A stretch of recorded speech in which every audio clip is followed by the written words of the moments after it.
Hello and welcome to the finals of the Team Championship, a tournament that has been going on for quite some time. And also, I'm very happy that I'm joined again by my teammate Andrethegiant. Hello and welcome, and nice to have you here again. Hello, thank you. It's nice to be back. Yeah, and now it's really, it's the finals, so that will be a very exciting finish now. And we are up again against a team that we already played against, the team Abenteurer86, consisting of Abenteurer86 and Dirkules. And this team really performed very, very well so far in this tournament because they managed to win every game so far. They managed to win all of the 7 games at the part of the tournament where it was a Swiss style tournament, and then they also managed to win the quarterfinals as well as the semifinals. So they did really an amazing performance so far. And we also encountered them already earlier in this tournament, and this team was the only team so far that managed to beat us. So yeah, that should be a very exciting match and definitely two very strong opponents. Do you still remember the one game that we had against those players? Yeah, that's when we learned how important the mine production can be in this format. It's not good to be denied. Yeah, that was definitely one key part of this game. The coal, both copies of coal were denied, and then I had to stay in bronze mines. And no, that definitely was a downside then for us, and we didn't manage to win this game. So no, it will be very interesting to see how it will be in this game. And then I would say we can start with the analysis and with taking a look at the leaders and wonders. And when we take a look at those, we can see that there is Steve Jobs and Bill Gates, as well as Marie Curie for some lab synergy. We can also see that there is Pierre, the Red Cross is there, which is interesting. Gandhi is there, Manhattan Project also for the military, as well as Churchill. There's the Hollywood and Chaplin, so that's also something that's there. There's the Suez Canal. No James Cook, though. There's only one military action leader, apart from there's Robespierre and then there's Caesar in HA, but no military action leader in H1. We have some culture leaders with Shakespeare and Darwin in H2. We have Nobel Newton for some science leaders. We have James Watt, Maria Theresa, no ocean liner service. In H1, Universitas and Silk Road as some science wonders. Machu Picchu is there, Columbus is there, maybe with the Suez Canal. Barbarossa could also work with the colonization strategy as well as Eleanor. Genghis Khan could help with the strength. Michelangelo could be interesting. And then there is Saladin and Leonardo da Vinci. Is there anything that you see in addition to that or that you find particularly interesting? I think you mentioned a lot of different options and combos. So no, I don't think I have anything to add. No, I don't think there's a really clear strategy that has a lot of leaders for it. There are some leaders for that can work with the culture synergy, but also some leaders that work with the science strategies. So yeah, there's definitely some different stuff possible, but there are not that many military action leaders, so that's definitely something to keep in mind. All right, Abenteurer is in the first position here. We are in the second and third position, and then Dirkules will be in the fourth position. And as in all games before, there are no pacts allowed between teammates. That got cancelled immediately by our opponents, but we would have cancelled it as well, so that is not a possibility. And yeah, Abenteurer starts the turn with taking Caesar. And I mean, we have seen in a lot of games before that Caesar and Sun Tzu can be very strong leaders in this format. And yeah, our opponents also seem to know this. And maybe we also had some interesting games with some early aggressions. And then it's your turn. And yeah, what do you go for? Well, we were considering Colossus or Engineering Genius. Those are, well, Engineering Genius is quite a nice card here. Colossus is partially because Abenteurer went for Caesar. So if neither of us takes it, it could be a bit tricky for us with aggressive play. So I think we agreed that one of us should take it, and it Works nicer if you get a leader and a yellow card instead of just a yellow card, because then you need to use 2 civil actions from your next turn to take a leader and a wonder. So we decided that I would take Colossus. Yeah, I think that sums it up very nicely. And the Colossus, I mean, there is a Suez Canal, so that also is a nice reason to have it. But yeah, giving them Caesar and the Colossus definitely could turn out very dangerous. And now that they have that we have Colossus, it might be a little bit more difficult for them to do something nice with Caesar. So I think the Colossus is indeed very interesting here. And then you already mentioned it that one of us also wants to take the Engineering Genius. So at my turn, I will take the Engineering Genius, and the reason that I go for it instead of you, you also already mentioned, because now I can take the Engineering Genius and I still have a civil action available to make a decision which leader I want to go for, and that wasn't an easy decision. I think Moses and Ashoka, and Aristotle and Ashoka could both be very interesting. Moses could also be fine, but probably it's a decision between Aristotle and Ashoka. And one of the wonders that could come out of the deck potentially is the pyramids, which could work very nicely with both Aristotle and Ashoka. And in general, I would say that both of those leaders could work very nicely. So it was a very close decision.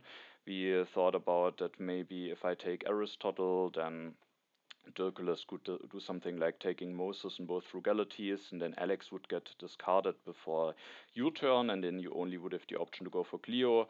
But she would still be fine, maybe not ideal, because it might be that you have to skip her ability once to get the mine going, but she could still be fine. And there are also not that many leaders in the game that work as an early replacement apart from Saladin. All of the others need some setup and maybe work better later in the game. So it could also be nice to have a leader like Cleo that works as a long-term solution for H1.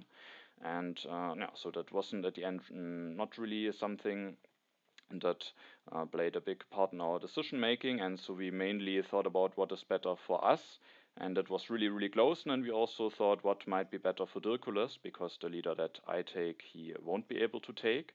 And then no, it's also, I think, for him very close. We thought that he will not take the Stonehenge, because then there's no wonder available for Abenteurer for 1 civil action. So we thought that he will probably go for one of the leaders and 2 yellow cards to help both of those frugalities. And with having already 2 yellow cards in hand, we thought that maybe Ashoka could be a bit better, because he just has already 2 frugalities, can easily keep one of them in hand to have already a yellow card. And so we thought maybe Ashoka could be a little bit better. It's probably player preference anyway, what they will prefer, and I don't know them as that good that I would know what of those leaders they would prefer. But at the end, that was a bit one of the reasons why I went for Ashoka, and I think he will also could work out very nicely for me. I'm in 3rd position, so hopefully there will be some interesting cards coming down the road that I can take, and to also make use out of his bonus, and there's a chance that I will get the pyramids. Then it's Dirkules' turn, and he will go for Alex. So that's interesting. Thought maybe he will go for Aristotle in both frugalities now, but he is willing to miss out on one of the frugalities in order to get Alex. Maybe he values the leader more, or maybe also potentially wants to use him for some strength, maybe in case Abenteurer draws some strength events with with the Caesar. Then Abenteurer will go for the Stonehenge, elect Caesar, builds a mine, increases population. So like this, he has a free population, he has his wonder, doesn't want to wait for either library or pyramids. Then it is your turn, and what will you be doing? Well, I have the option of Moses or Cleopatra. I'm not a very big fan of Moses. It often turns out spending a lot of civil actions to pop and liking happy faces, and then in the end I just faster run out of food production. So I prefer Cleopatra. Also, as you mentioned, it can be good to have a leader which works for a little bit longer time because of the possible replacements. And so I take Cleopatra, elect her, and then I have the possibility to build a lab with her, so I do that and increase population.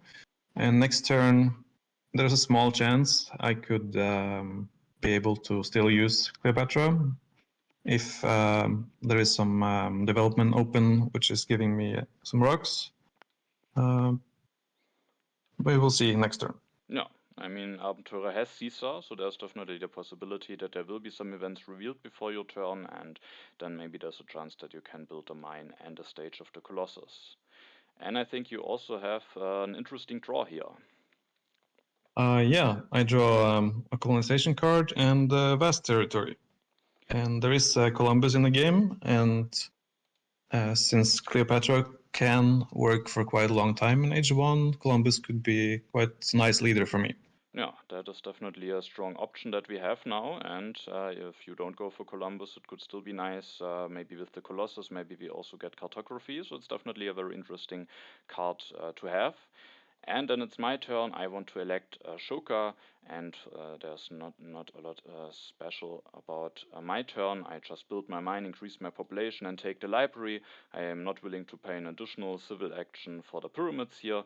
That means that Dirkules might be able to take the pyramids, but the pyramids will stay on 2 civil actions for him for now. Maybe he can still take them at the following turn, or maybe he's even willing to pay 2 civil actions for the pyramids.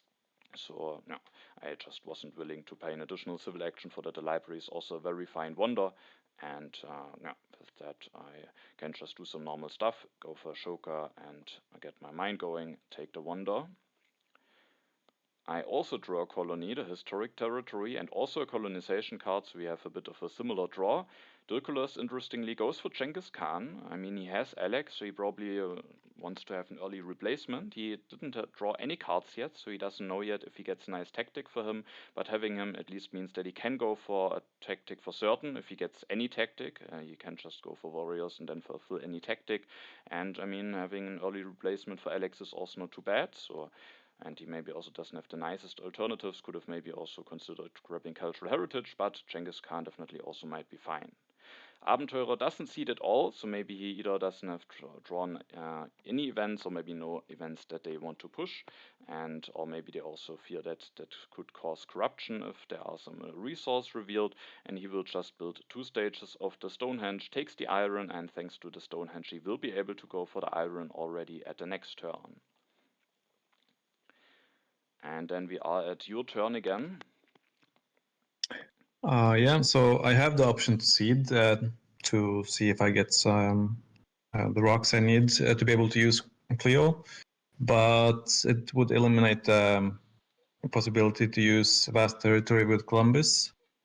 So we decided it's better to keep this option still alive, so I don't seed, and so I want to build a mine, and there is not that well. I have to use the options on 2 civil actions. So, well, I could take a yellow card, but so it's basically between. We were considering mainly bread and circuses or code of laws, and I think we concluded that code of laws would work better for you with Ashoka and with having the library. And the bread and circus is working nicely with Darwin and Kremlin, and there is Pierre. So it's a quite decent card in this setup. And since it looks likely that I will make arenas, we decided it's maybe not that important to get a religion, so we were willing to risk losing out of the development. So instead of increasing population, I take 1 urban growth. No. And now, like this, you have bread and circuses, which also might give you an option to spend a resource of Clio at some point. And as you mentioned, there are some very nice synergies and Code of Laws with having the additional signs from the library and with having Ashoka, and also with being the player in front of our two opponents. Or I will have my turn, and after this, our opponents will have the turn. And then maybe with having an additional civil action, I can more easily go for denial in case that will be necessary. And so, yeah, we rather left the Code of Laws for myself. And then at my turn, I don't want to see it. Yeah, the historic territory could potentially be nice, but you also both don't have a free population, or I have a free population, but you don't have one.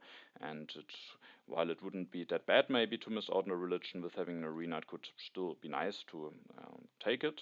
And also, we don't know yet how nicely we will be prepared for the historic territory, so I don't push. I build my second lab here, and of course I kind of want to get the Ashoka bonus going. There are 2 blue technologies now available, which will allow me to go for an additional color, and as we already said, the Code of Laws will be very interesting.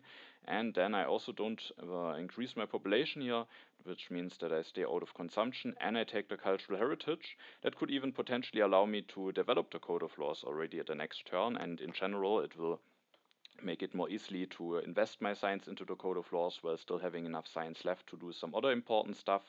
Probably I won't go for the Code of Laws at the next turn already, because if I want to go for this and finishing the library, which I can do thanks to the additional resource production from Ashoka, then I would have no cards in hand. I could go for Code of Laws with the cultural heritage, finishing library, but then I would have no cards in hand at all. Could maybe still be considered, because at least I would get a science production from the library, but maybe just finishing library and taking an additional card, maybe even getting the additional food production from Ashoka might maybe be the better option. But depending on what cards are available, it could be nice to have the option to play it and develop the Code of Laws already the next turn. I draw the new deposits. That could potentially be an interesting event. Dirkules still goes for the pyramids, increases population, will build the second lab, and then he increases his population again. He wants to have a free population, isn't willing to elect Genghis Khan here to maybe get a 3 culture. Of course, culture production is not that important this early in the game, and maybe being able to take a free warrior, which could especially be nice with Genghis Khan, or also a free religion, of course, could be more important. And thanks to the additional yellow token from Alex, he is still not in consumption. Now Abenteurer starts seeding, and he opens the development of markets. He seeds again and opens the development of settlement. And he will go for the iron this turn, has enough science thanks to the Stonehenge, and then he will increase his population. Takes the warfare, interestingly, so maybe they also saw that there are very few military action leaders in the game, and that warfare could be nice to have. He also has the Stonehenge for some additional science, and no, so that's interesting. There could have been also some interesting yellow cards, but the warfare definitely could turn out to be nice. And interestingly, Abenteurer will reveal the heavy cavalry, and that means, of course, that Dirkules, with having Genghis Khan, will have the option to copy it in the near future. And then we are at your turn again. So maybe this was why he took Genghis Khan Dirkules without having any cards. Maybe he knew about Abenteurer. Yes, that could be that Abenteurer already drew it. Yeah. So for my turn, I want to use Cleopatra, so I build a step, and to get out of corruption, I think I need to increase my population, and there are some nice yellow cards, and before that, there are some, there is a development of markets, so I choose food because the cards I will take will make my hand full, and to not be forced to develop bread and circuses at the next turn. I wanted to be able to use the frugality and increase pop. Yeah. And so I take the Richland and the frugality. Yeah. Those are just 2 very efficient yellow cards, so it's nice to get them for 1 civil action, and then you will be able to use the frugality to make space in your hand. and you leave the swordsman for me, because with the Colossus you already have a way to get additional strength, and I will now be able to get the swordsman to have a way to increase my strength and to also get the third color for Ashoka. Then it's my turn, and I finished the library, but as you can see I don't use the engineering genius, because that would mean corruption now that the development of markets was revealed. I took the 2 resource from the development of markets, and no, there would have been also some options to do something differently, maybe delay finishing the library, going for Code of Laws, or no, or maybe using the engineering genius, not taking the swordsman, and then building a warrior to get out of corruption. But we thought that there is still some time left in H1, so there's still a chance that I get a wonder. Universitas could be interesting, and also the other wonders could potentially be nice. So we thought that that I might still have a chance to use this engineering genius, and if I don't use it, I can just finish the library for some additional science production, and then I also can take the swordsman without having corruption, getting also now an additional food production from Ashoka. So that should be very nice. And again, I didn't see it. The new deposits, I mean, Abenteurer went for iron already. The second copy of iron maybe will be in our hands, but we just don't know yet how nice this will be. Also, having a little bit more time to prepare for the military might also not be that bad, and so we skipped seeding for now. I wrote a cultural influence and an aggression. Dirkules will open the development of religion, but now we can all take it, so it's nice that we didn't miss out on it. Dirkules will elect Genghis Khan this turn and builds 2 stages of the pyramids. He's missing 1 resource to finish it this turn, also takes the breakthrough. That's always a very nice card to take for 1 civil action. He gives Saladin for 1 civil action to Abenteurer, so maybe he could go for him this turn. Abenteurer will go for the irrigation. He also takes the monarchy, which is of course also a nice way to spend the science of the Stonehenge, and then he goes for 1 upgrade to the iron, but instead of going for the 3rd upgrade, he builds a lab. And I mean, he has the Stonehenge, but getting the additional science production up is still very nice, especially now that he has some cards in hand where he can spend his science. And he doesn't go for Saladin, wants to stay with Caesar, and maybe has some other leaders in mind that he wants to go for. Leonardo in alchemy is coming down the road. Michelangelo always also has some potential, and he has iron already set up, so maybe he's rather looking for one of those leaders. And then we are at your turn. Yeah, so I want to use Cleopatra again, so I will finish the Wonder, Colossus, and again, I chose to not take any political action. I had Rebellion, which was an option to seed, but not sure how it looked. It could potentially work, but Abenteurer will also get an additional happy face from the Stonehenge, so yep. It's always and everybody got the religion, so it didn't look so promising. So then I increased my population, and we were looking into Saladin as an option, and we were looking into engineering genius as an option, but with Saladin I would rule out Columbus, and it's looking like a quite nice option still with Suez in the game, so we wanted to leave it still available as an option. So instead I went for alchemy, which makes me able to continue using Cleopatra and increase my science production. Yeah, and maybe if our opponents don't take Leonardo, he also could be an option, but of course it also would rule out Columbus, and Columbus could be quite nice, especially because there's always also the chance that he will even draw an H2 colony with the Colossus, so it could even be that we get lucky and draw a very strong H2 colony.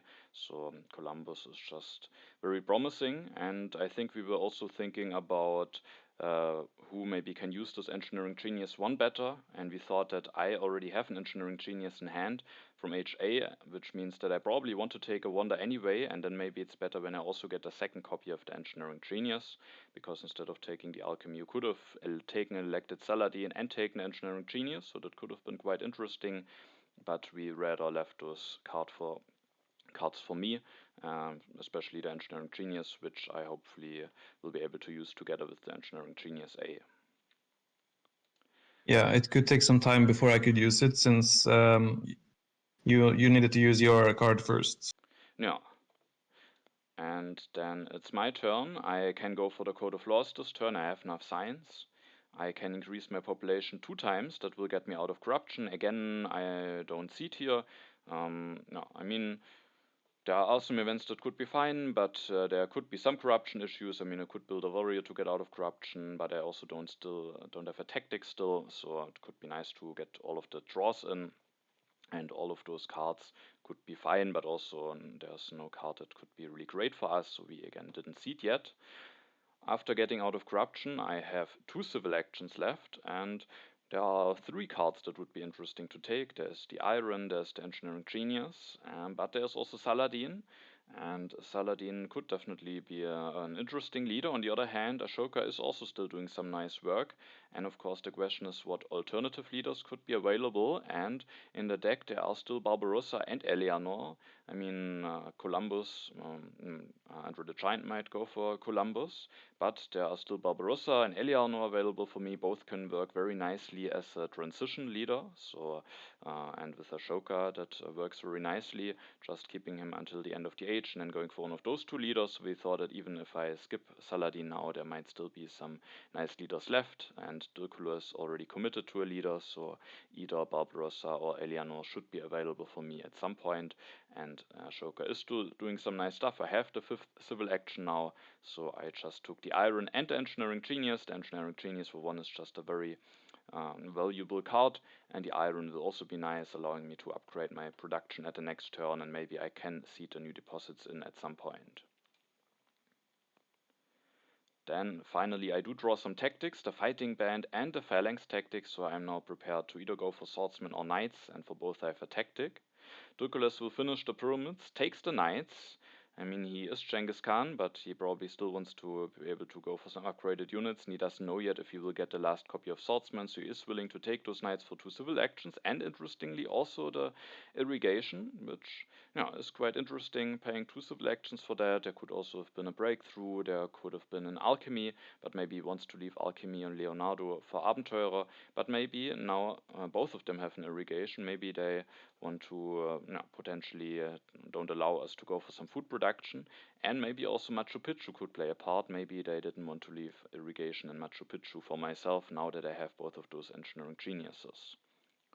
Abenteurer won't go for Leonardo and Alchemy, and I mean it wouldn't have been that easy to go for it immediately. I think that might have caused some corruption issues, and but he could have still taken it in hand, but he already has a lot of technologies in hand, and there's also an interesting alternative, and he will go for Michelangelo, also for the masonry. He has iron set up, so that's definitely not a bad setup for Michelangelo. Also has 2 happy faces, so with having masonry, iron production, and a Stonehenge, he might definitely be able to go for a bunch of wonders, and he has irrigation in hand, so the Machu Picchu could potentially be quite interesting for him. And I think in the game that we had against him before, one of them also went for Michelangelo, so maybe they in general just like Michelangelo. Yeah, I think it was Abenteurer in the first position in that game as well. Yeah, I think that might be true. Alright, then we are at your turn.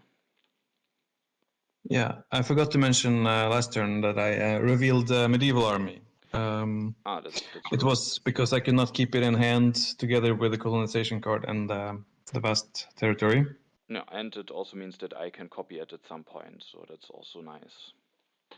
Yeah. So for this turn, I develop. I didn't have anything option to seed. I could not keep the rebellion, and I didn't draw any new colonization cards, so there is no political action. And I develop alchemy and upgrade a lab with Clio. And then it looked quite important to take the knights, to have the possibility to increase the strength. So to be able to get out of corruption, I also need to build a warrior then. And then because at my next turn, I need to I want to use Clio and upgrade the lab, and I want to take Columbus. So I have limited options to take a red card at my next turn. So this turn it looked better. Yeah, like this you have the knights for certain, that might be very important, and yeah, you had a full hand I think at the beginning, so you also had to get rid of one card, and then going for the alchemy and upgrading it works nicely also to use the resource of Clio, and you are able to take the knights. Yeah. And then Columbus is coming down the row, so he will be available at the next turn. Also Barbarossa is coming down the row. This turn I will seed our first event into the deck, the Historic Territory. I have a colonization card, you have a colonization card as well as the Colossus. We thought that maybe our opponents rather won't go for the cartography because they don't have the most science, and so we thought that maybe they won't go for the cartography, but of course there's a risk. On the other hand, Historic Territory is also not the most important territory, and we have the Colossus, so you might have a chance to win it, also with the additional draws that you maybe get before it will be revealed with the Colossus. And so I seed it into the deck. The development of agriculture is revealed. And this turn there are two very interesting options for me. One is to go for the Machu Picchu, and then I can even just finish it if I want to. That's then probably the easiest way to get out of corruption. Or an alternative could be to go for Leonardo and Alchemy and for 2 upgrades. Both of those options could be very interesting. With going for Leonardo, I could go up to 6 science production, so that's really quite a lot. But the Machu Picchu could also be quite nice. Of course, I don't get the irrigation, but I still get a lot of production. And with my iron mines, I also take the wonder away from Abenteurer, and it definitely could be a nice one for him. He might still find some other nice wonders like Universitas, maybe Magic Castle, but maybe the Machu Picchu would really allow him to really escalate with Michelangelo, and then also going for a lot of H2 wonders, so it could still be nice to take it away.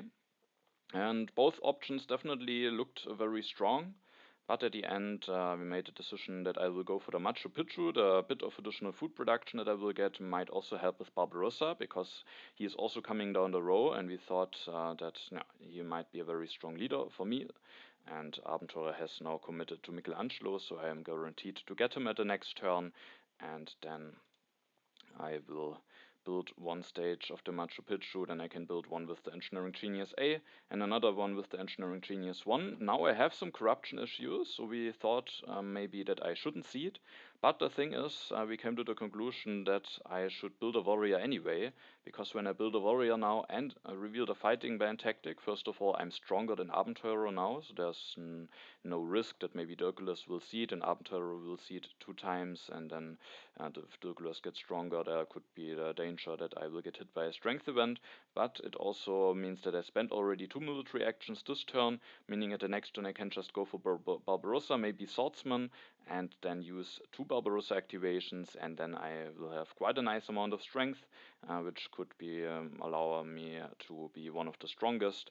And you will also get some nice amount of strength with going for the knights, so we hopefully will be prepared for some potential strength events in there. And so with I wanted to build a warrior anyway, so that wasn't then at the end not a reason to not see it, that I have to do it to get out of corruption, because I would have done it anyway. At the next turn I will have just enough science to go for both swordsman and iron with the cultural heritage, so maybe just going for Barbarossa, both swordsman, iron, one upgrade to it with to get a Machu Picchu bonus, and then to do also some Barbarossa activations. That could be potentially a nice turn for my next turn. Then Dirkules will seed, and the development of politics is revealed, so some new cards for us. I get an additional colonization cards, the scientific breakthrough, also the foray. Did you draw anything interesting? Colonization card. Oh, for the for the development of politics. Let's have a look. I think if I remember it correctly, you did draw the inhabited territory 1. Yes, I did, and 2 tactics, the heavy cavalry and legion. No, and with that draw, we were a bit surprised that Dirkules will go for the cartography, because we maybe have the 2 strongest H1 colonies for ourselves, vast territory and inhabited territory. But Dirkules will still go for the cartography, which could mean that they have seeded some colonies into the deck, or maybe they are thinking that we have seeded one because you have the Colossus, but I mean, only one of the events were pushed by us, so it is a bit interesting. Maybe Dirkules also just wants to get the additional strength, because he will go for a knight and a warrior now, which puts him now at 9 strength, and maybe they are hoping that he will be able to stay the strongest. Then it's Abenteurer's turn, and he opens the development of warfare, which is maybe not that great for us, because you already have 2 warriors, and with having medieval army tactic you don't really need any more warriors, and I ideally would just want to get my units with Barbarossa, and now if I go for the free warrior and do go for 2 Barbarossa activations, I will have some happy face issues, so maybe not the ideal development, but maybe we will also still manage, and one way to manage is actually revealed immediately, because the historic territory is opened, and it could be nice for both of us. It could be nice for both of us to get rid of a warrior in order to maybe make a better use out of the development of warfare. But I think at the end we came to the conclusion that it's better that if you bid for it, because first of all you can bid more, or more easily more, and also you have drawn an additional colonization card, but you need to keep the vast territory and the colonization in hand, so you can't keep all of those colonization cards, so now it's just a very nice time to make use out of those, and at the end you are able to win the colony, which is very nice, and Dirkules, even though he went for cartography, won't be able to win it. So you get a colony for 1 warrior and 2 colonization cards, and that is very nice, because now you can take the free warrior and it still will be useful. And then Abenteurer switches to Michelangelo this turn, will take Demichi Castle for 2 civil actions, increases population, and then interestingly builds an additional mine. So that's interesting. We thought that maybe it could potentially mean that a border conflict is in there, and maybe he thought that there is some danger that he could potentially get stronger, but maybe he was also fine losing it, and then he could just lose the bronze mine now. But of course, maybe he also just wants to get a lot of production going, wanted maybe to increase his population. I think we drew reds earlier, so having that much food could be bad, and now he just goes up to a lot of production, and that might allow him to go for a lot of wonders. So he is definitely preparing himself nicely for Michelangelo. And then we are at your turn. Yeah, so after losing a warrior to the colony, I can easily accept the development of warfare, and then I want to go for Columbus this turn, and I want to upgrade my last lab, so I can also use my urban growth from AJ, and I want to go increase my strength, so I develop the knights and increase population and build a knight. And I already have the medieval army tactic. No. And that means now I'm able to defend from Dirkules and have a reasonable amount of strength. Yeah, so that's definitely very nice, and you also managed to get Columbus going, so that also just works out very nicely and is just a very clean turn. Yep. Alright, and of course it will be interesting, because before your next turn you might get a Colossus draws in, and of course will be interesting to see if we will get an H2 colony from that. But even if not, the vast territory is already great, of course. At my turn, I seed the foray into the deck. We are not the weakest, we are also not the strongest. So no, it could the strength events could be relatively neutral for us depending on what event is revealed. But at least we are safe from something like Reign of Terror. And no, and one reason to see it is that no, I can't use this free warrior that nicely, because if I go for it in the two activations, I will have an uprising issue. And one potential thing that could fix this problem is if a colony is revealed. I mean, Dirkules went for the cartography. That definitely could mean that there are some other colonies in there. And if Array hopefully will at least be a neutral event where maybe one of us and one of the opposing team will get a benefit from it, but we thought there's also a chance that maybe we will get both a benefit from it, because I will be able to go for 2 more swordsmen for those upgrades, and you will be able to go for 1 more knight. So we thought there's maybe a chance that we will even be one of the 2 strongest, and we were hoping that hopefully at least one of us will be one of the 2 strongest. And the event revealed is indeed a colony, and yeah, and now that I also can fix this issue that I can't really use the free warrior very nicely, I was even willing to bid quite an amount for this, and I'm also able to win it for 4. We knew that Dirkules bid 4 also for the historic territory, so we thought it might be enough to win it. And now I win it for 2 warriors and 1 colonization card. I wasn't willing to bid the other colonization card on top of it, because I will need this card to defend myself. But we were willing to that I send both warriors away. Of course, it's a bit costly, but at least it means I can take this free warrior and get 1 warrior back for free anyway. And thanks to this auto colonization card that I have, I can still defend myself. So I can go for Barbarossa. I can develop the swordsman, use Barbarossa twice to go up to 6 strength. I can't really get any stronger because I am lacking the military actions, but I can play the cultural heritage, develop the iron, and do 1 upgrade that just allows me to get out of corruption, and I get this iron going.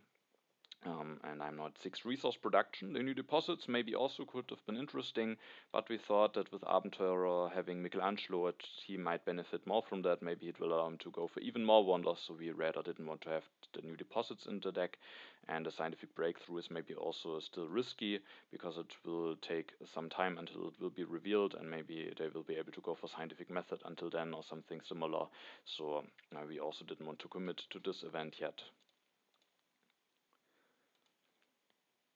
Then it's Dirkules' turn, and of course he just saw that I sent 2 warriors away for the colony, so there might be a chance that I have no second colonization card, but I have 1, and with this I can defend against this raid. But now I have only 1 card in hand, so maybe it could potentially get a bit dangerous, because Dirkules is now going up to 11 strength. He is interestingly taking the 2nd copy of Warfare, so they maybe really want to make sure that they have military actions available, but it's definitely interesting. He doesn't take the iron, instead the Warfare for 2 civil actions, so definitely an interesting choice, but maybe they see a chance that they can put us a little bit in trouble with us potentially missing out on some military actions. But he also doesn't have the most science, so Warfare, we will see if he can invest into that easily. Also, it means that this copy of iron will be discarded on Abenteurer's turn, meaning that Dirkules and also Andrethegiant both won't have an iron available, so the coals might be contested quite heavily, and of course it could get a little bit interesting, as in the last game against them we missed out on the coal, so we will see how it will go this time. Then Abenteurer will finish the Michi Castle, can do that with 1 civil action thanks to the masonry, and then he will also go for the Silk Road with the masonry. He can also finish that wonder quite efficiently. He will also develop the monarchy. He is relatively low in science now, but will get some science production back with the Silk Road, can finish that with 2 civil actions at the next turn, and then he will maybe also be able to grab Universitas if we leave that wonder available for him. Now it's your turn, and H2 starts, so you get an additional draw from the Colossus. And the question is, of course, did you get an H2 colony? Unfortunately, I did not. But at least I drew a quite nice tactic, the mobile artillery. So I already have 2 knights, so that's something I can transition into. Yeah, that's definitely also quite a nice draw, and I mean, you have the vast territory, so that's also quite a strong colony. Yeah, so for my turn, we didn't feel it was right to wait for a better colony from H2, so I use Columbus, and I use him for the vast territory. And then in this transition between ages, it's not so attractive with all the age 1 cards. I don't need the swordsman so much. We didn't feel like we had to deny it. So I spend my civil actions doing things, increasing population, building a knight to get stronger, the strongest, and then increasing population again, and actually build a 4th mine, because I don't actually know if I will get the call, and I have quite a lot of population, and I have a rich land in hand, and then I take another one, so it's nice to spend one of them. Yeah, I think it's nice that you go up to 4 resource production, or it definitely will be helpful. And there is one other way how you could get more resource production, and that is the Suez Canal, because you still have this inhabited territory 1 in hand, and maybe you will also draw an H2 colony, and then in case the coal gets denied, there is still the chance that you might get for the Suez Canal, and getting a bit of additional production from the bronze mines might also help with finishing the Suez. And with the rich land, you also maybe are nicely prepared to go for coal or for selective breeding. Yep.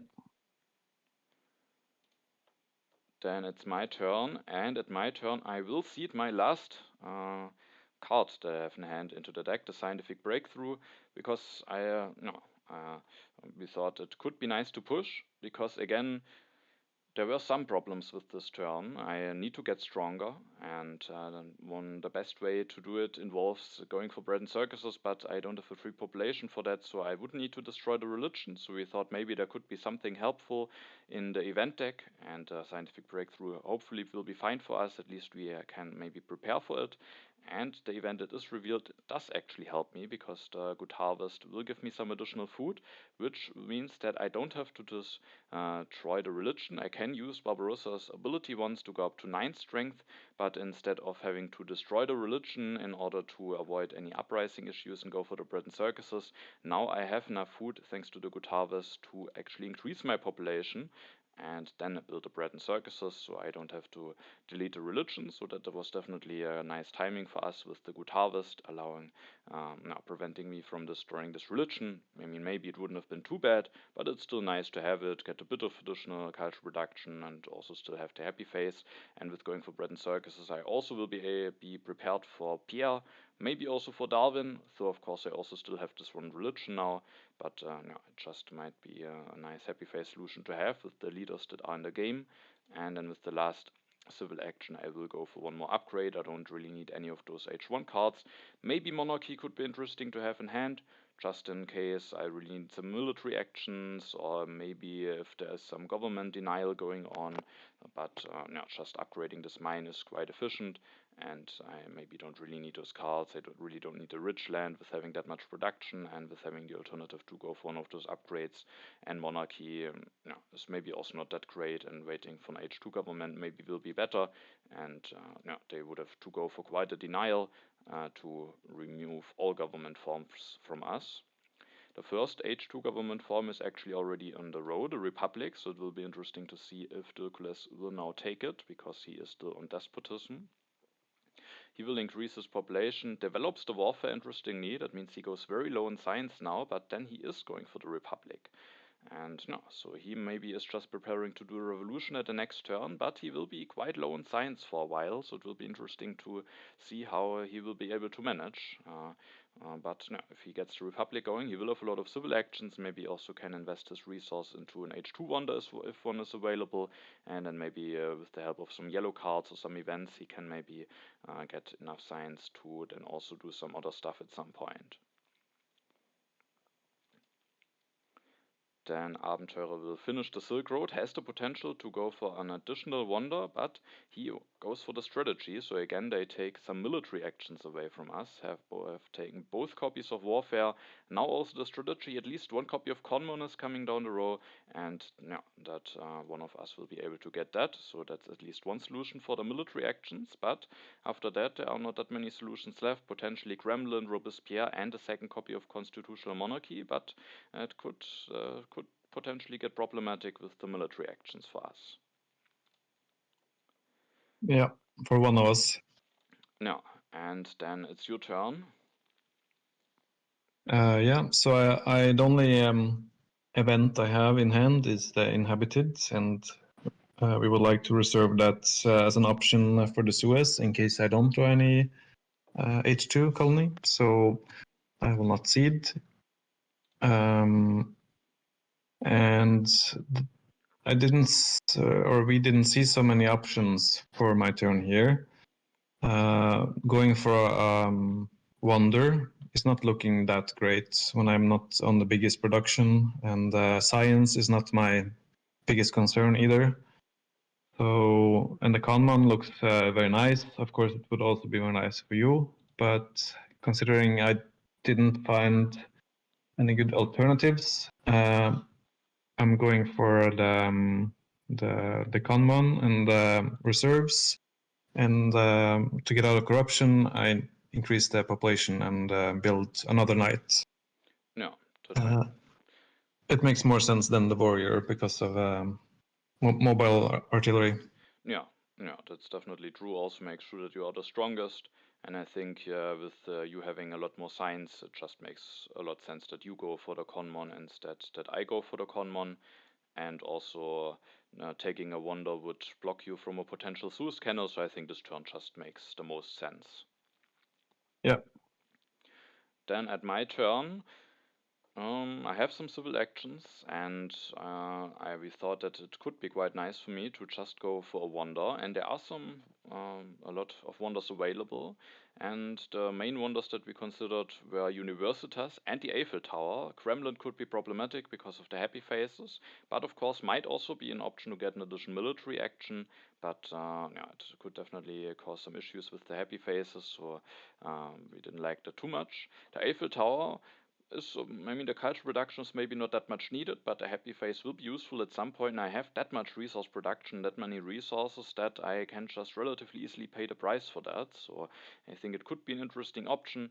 But with the scientific breakthrough coming, and with, and we are still in a phase of the game where getting more economy is maybe quite important. At the end, we made a decision that I will go for the Universitas and like this have a way to get more science production going, invest my resources like this. But the Eiffel Tower potentially could be interesting.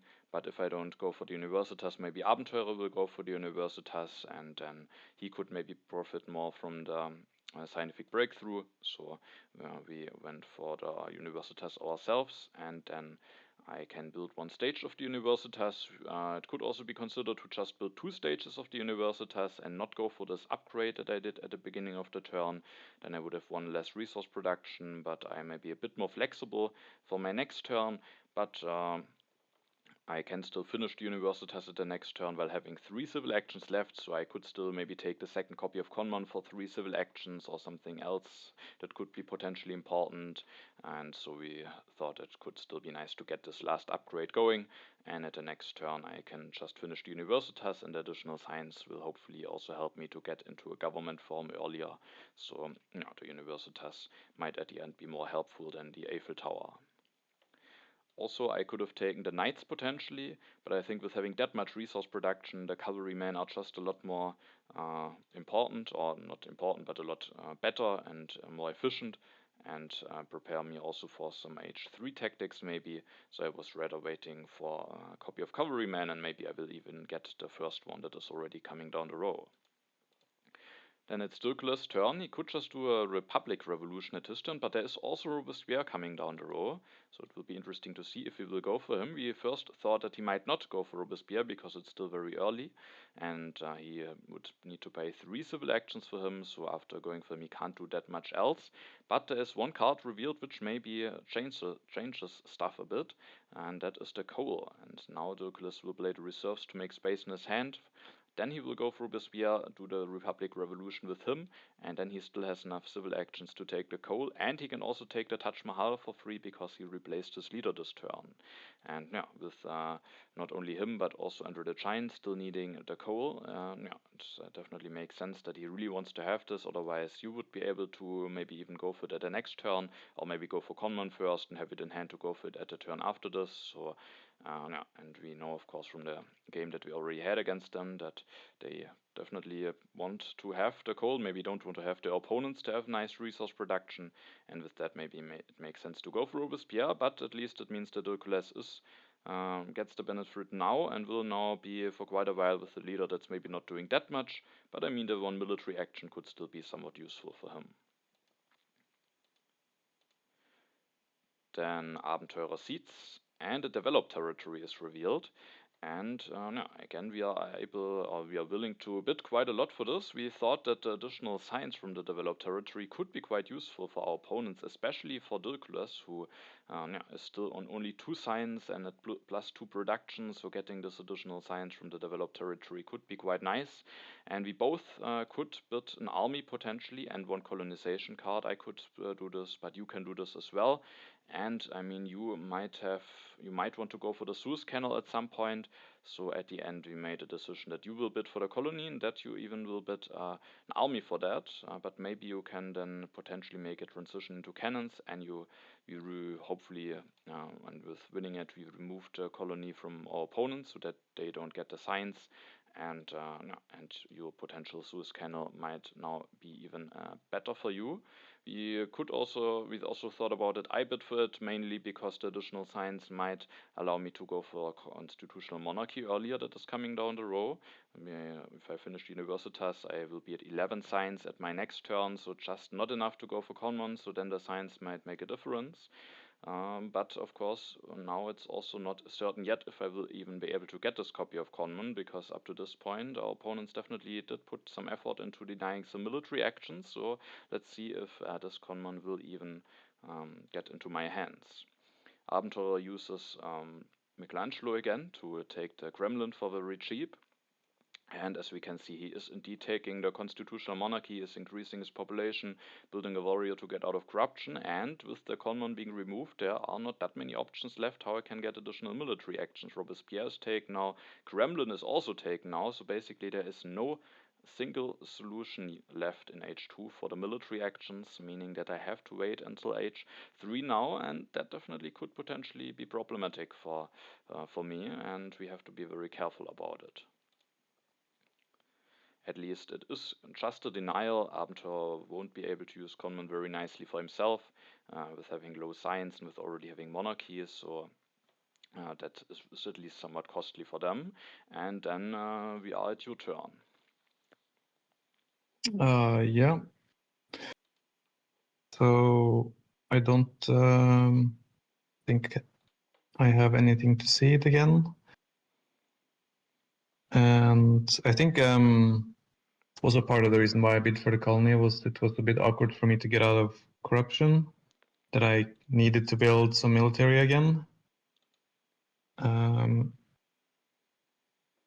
And now that I'm weaker, it's a little bit less awkward. So we were considering that I take the cannon. Clearly I want them, but there are quite nice yellow cards, 3 of them, available for 1 civil action. So as long as you don't take cannon, they cannot deny it from me. So in the end, we decided that I skipped the cannon this time, and so I develop Conmon, and with the reserves, I can get more food and increase population and rebuild a warrior. It's not ideal when I want to go for mobile artillery, but at least I get some more strength for now, and I can focus more on the economy for a few turns. And then I take these 3 nice yellow cards. No, I think those yellow cards are quite efficient for you. Also, with you still being on bronze mines, getting reserves and urban growth could be quite helpful. Maybe reserves could even be helpful to get the Suez Canal going quicker. And we thought that there might still be a chance that you get the cannons, and potentially it could mean that I have to miss out on it. But I can't make an easy transition into mobile artillery anyway, especially with being forced down to 2 military actions for a while. And if I should miss out on the cannons, maybe I can still somehow manage, and taking the cannons now for 3 instead of those 3 yellow cards could be quite costly.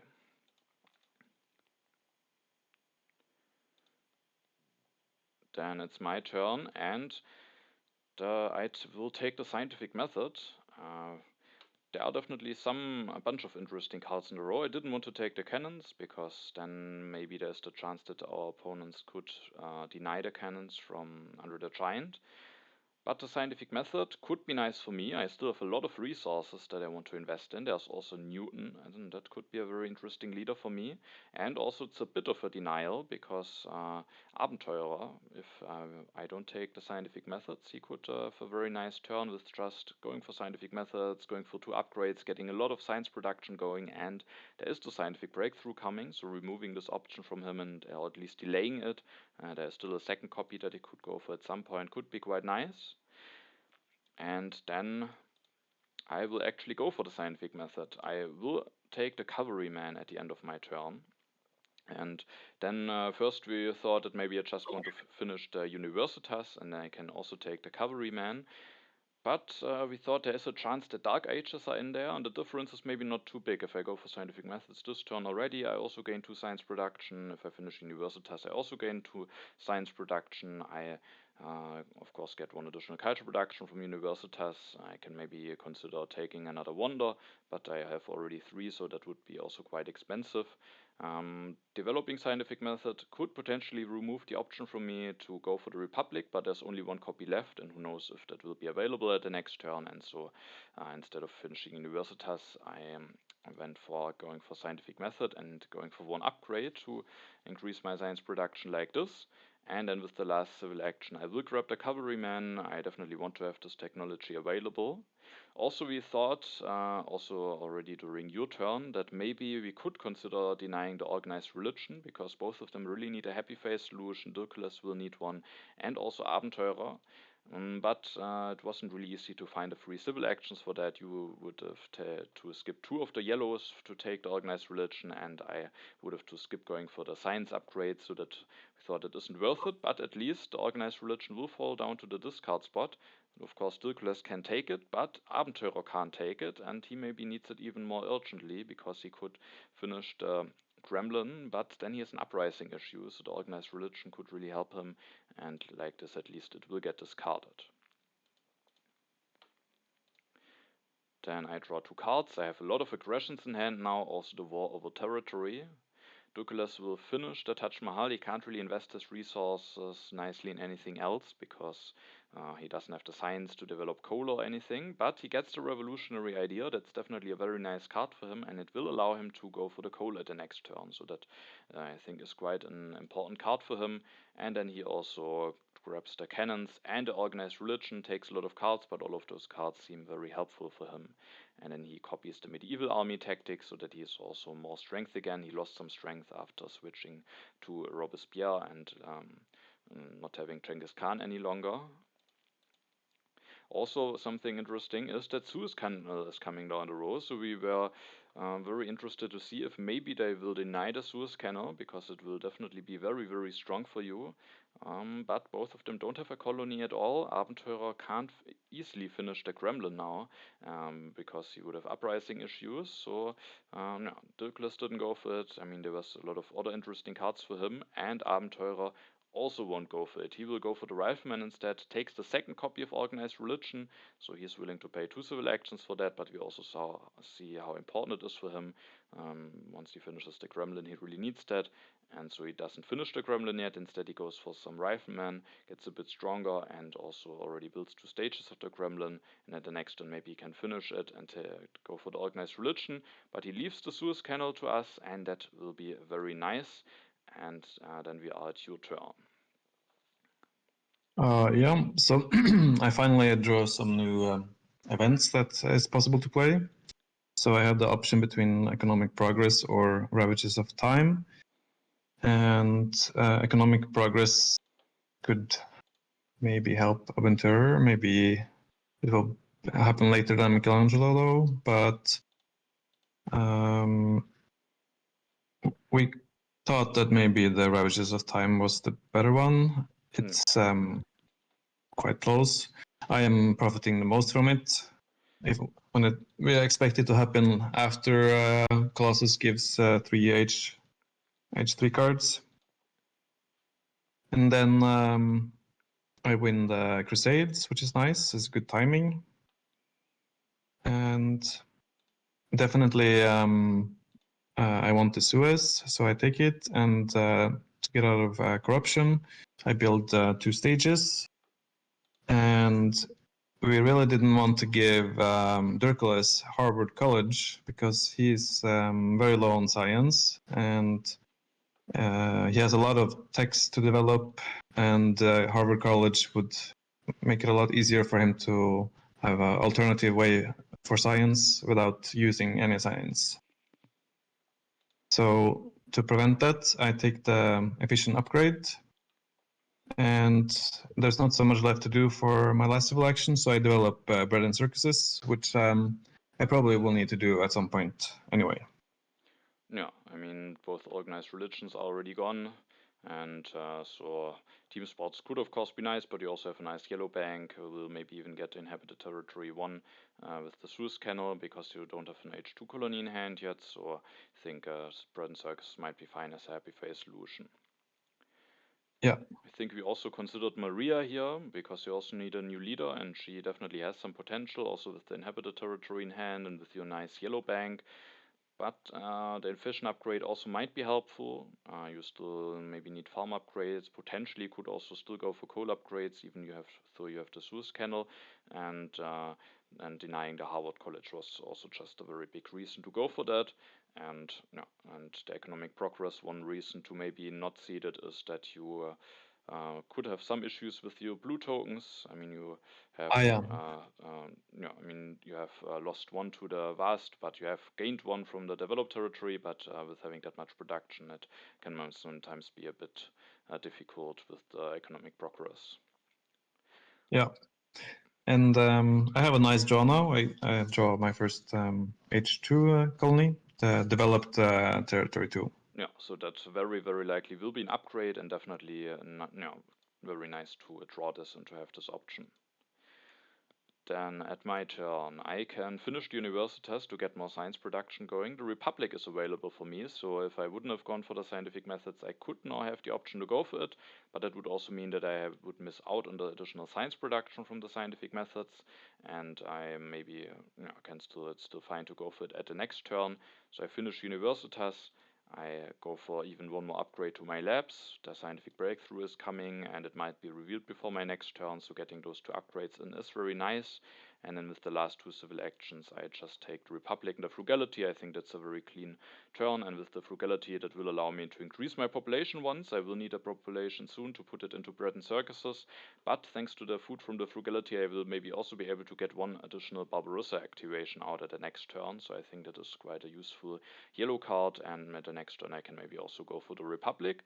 But I don't have enough science for both Republic and the Cavalryman, so it could also be that I need to delay the Republic for even 1 more turn if I really want to not commit too heavily on Swordsman, but we will see this at the next turn. There are some leaders, but Maria, I don't know yet if I get the selective breedings. Both of our opponents have irrigation in hand, but didn't develop it yet, so there's still a chance that we will miss out on 1 of the farm technologies.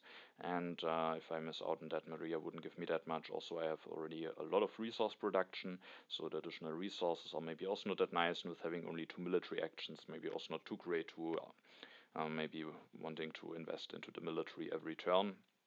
And I think we were still hoping that maybe Newton will be available for me, and he, I think, would be quite a strong leader for me. I keep 2 aggressions in hand and also the colonization card. I even draw another colonization card. Douglas will play the revolutionary idea. We thought that he will go for coal here, but interestingly he is going for the rifleman, so that's definitely quite interesting. He could have gone for the coal for 1 upgrade. He could have still taken the rifleman, but instead he goes for the rifleman, and that might delay his coal for quite a bit. Of course, on the other hand, if he goes for the coal, then his rifleman gets delayed by quite a bit, and maybe they were afraid that that could get dangerous for them.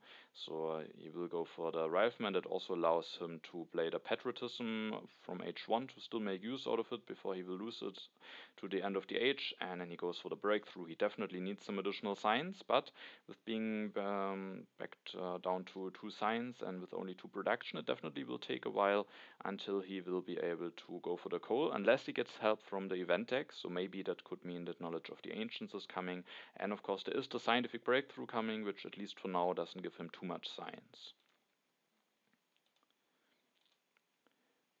Then Abenteurer will seed, and there is again a colony revealed. I think this time you don't have that many colonization cards available, and you maybe also don't want to get distracted too much from finishing the Suez Canal, so at the end I bid for it.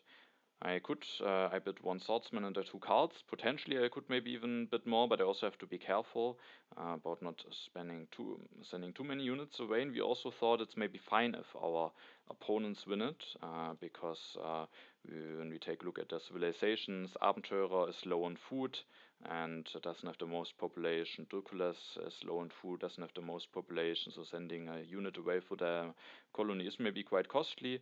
So we were hoping maybe that I don't even win it. Of course, it could be nice to win it for one unit. It could be fine. Maybe I will get a colony, a tactic that I can use, and but we thought it could also just be fine if our opponents wins it, and Abenteurer has at least to send a rifleman, doesn't win it for only a warrior, so I think that worked out relatively nicely for us. And then Abenteurer will finish the Gremlin. Thanks to sending this 1 unit back, he doesn't have an uprising issue immediately, meaning that he can delay the organized religion for a bit. He will make a switch to Nobel. That is definitely very helpful for him to get additional science production. And then he is willing to take the cannons for 3 civil actions, meaning that there's only 1 copy of cannons left for us. And with you having the mobile artillery tactic in hand, it should be best if you get the cannons, meaning that I don't have the cannons and I will have to work with the cavalryman for now. And an Abenteurer also goes for 2 upgrades, meaning that both of them are the 2 strongest, and the event deck has just flipped. And I think we have 2 events in there, the Foray and the Scientific Breakthrough, and also our opponents have 2 events in there. And with the Foray being in there, now we maybe want to make sure that at least one of us gets stronger than Abenteurer. And then we are at your turn.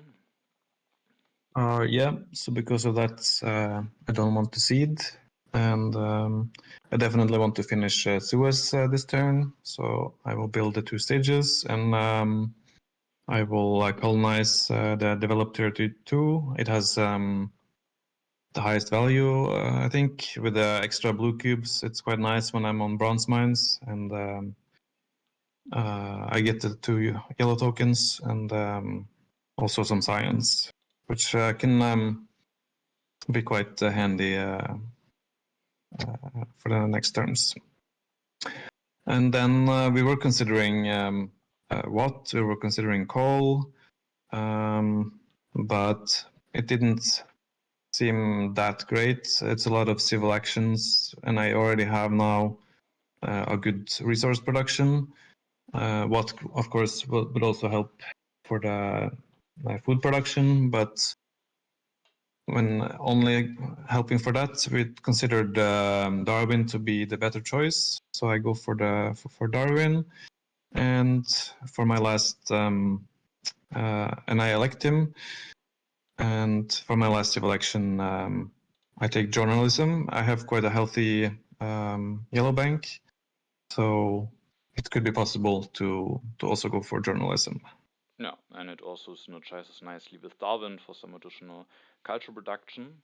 Yeah, and I think you explained it very nicely. Coal, of course, could be interesting with James Watt, but it takes a lot of civil actions, and you still need some other things that you still have some other things that you need to fix, like food production, going for cannons.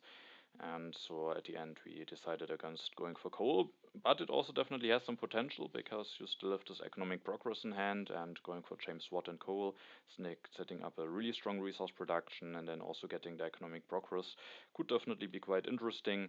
But we thought it could also be a bit of a distraction from other things that you need to do. Yeah. And then at my turn, I don't have an event, so I can't see it anyway, but with us still being the two weakest, even if I had one, I probably also didn't want to see it. And you didn't get stronger. We consider that you will get stronger, but we came to the conclusion that I will maybe get stronger anyway, and then you don't need to get stronger yet, which is maybe nice for you, because then you can just go for cannons maybe at the next turn instead of committing to another knight or warrior. And now at my turn I can get stronger, and there are two ways how I can do this. Either I can go for Republic and then maybe use Barbarossa for another swordsman, going for one upgrade and also building a bread and circuses, which put me at 14 strength, but then I would be sitting at 5 swordsmen, and that definitely could be a bit problematic. I couldn't easily get more workers into a different unit type easily, and at the end, and also because they are not the most interesting cards to take. There are some interesting cards available for one civil action, but I can take them anyway. And then with the additional civil actions from the Republic, I couldn't do that interesting things. So we thought it's fine to again delay the Republic, going for the cavalryman, using Barbarossa after using the frugality to get a free population. And then I take the wave of nationalism. I also take the growth. We also considered if I maybe should take the engineering genius, and then I could go for this upgrade from warriors to swordsmen to get stronger than Abenteurer. But we thought it's maybe better to just build a bread and circuses. Like this, I don't commit to this upgrade yet. Who knows if I will need a swordsman? Maybe I can, if I get early rockets, still consider making a transition into mobile artillery, or I still draw tactic, and with not upgrading this I also get one draw, so I still at least have a small chance to draw tactic, and the bread and circus also gives me the strength that I need to be one of the two strongest. And the engineering genius, I probably don't want to go for the railroad, and who knows if I can use it on H3 wonder, so it's maybe not the most important card. And with the Republic, of course, maybe I could have taken selective breeding just to have it for certain, maybe efficient upgrade, maybe the breakthroughs, I could have done something with it, but maybe not the most important things. So we thought it is fine when I delayed for one more turn. I also don't take a leader, meaning that I will be waiting for Newton, and I hopefully will be able to go for him at the next turn, also immediately saving the civil action when going for the Republic. I can keep both of my colonization cards and the plunder in hand, and I will draw the freedom of movement, so I have the option to seed at the next turn. And then, interestingly, Dirkules is going for a raid against his teammate, which is interesting. He only gets 3 resources out of that, and Abenteurer loses both of those buildings, which are still somewhat useful for him. He could upgrade the religion instead of just building one, and the lab also still produces some science, so it's interesting. But of course, Abenteurer maybe really doesn't need a resource as much as Dirkules, and Dirkules can maybe just use every resource that he can get. And now, for example, he can take the railroad, and if he also takes the engineering genius, he will be able to finish that at the next turn. He still can't go for coal because he's lacking the science, so that might just be very important, having this option to finish the railroad, and then it might be worth it to go for this raid, even though of course it destroys 2 buildings of his teammate. Then he will build one stage of the railroad, takes the engineering genius, and develops the irrigation. He could have taken the selective breeding, but it also would cost more science. He would need to spend a lot of civil actions to go for it, and and with going for the railroad, then he just doesn't have the civil actions left to also go for the selective breeding. And with him not taking it, hopefully that will mean that we will both be able to take the selective breeding. And at the next turn, Dirkules can then maybe finish the railroad. At least the railroad was revealed for him. Otherwise, it could have been maybe even more awkward to find a nice turn. But maybe he could have then gone for some nice food upgrades or something like this, and maybe taken the breakthrough. So he probably could have done something instead. But the railroad is maybe nice as an option for him. But he is definitely a bit in a dangerous situation with being that low in science, and with not getting his production up very quickly. But maybe he will be able to manage with his big amount of civil actions. Abenteurer will seed, and a foray is revealed, so one player of each team gets the bonus of that. I will be able to gain the additional food and all resources, and Dirkules will be as well. It might be quite helpful for him, probably more helpful for him than for me. Abenteurer, interestingly, won't go for the organized religion, so now that he lost the religion anyway, he is switching to team sports, which is interesting, because at least he had the organized religion in hand already, and so he spends an additional civil action for that. He will now have one less hand space, so that's interesting. But of course there's Pierre, and it could be worth it to be prepared for him. Maybe he also really wants to have the additional strength, but it's still an interesting decision, and then he will go for the breakthrough. Then we are at your turn, and also H3 starts, so some cards are lost. You gain 3 additional draws from the Colossus. I think if I remember correctly, you did draw some impacts, and I will lose Barbarossa. Yeah, I drew 2 impacts, the impact of science and the impact of happiness. So it's nice to have some available, and we can start already planning and playing around them. Yeah. So for my turn,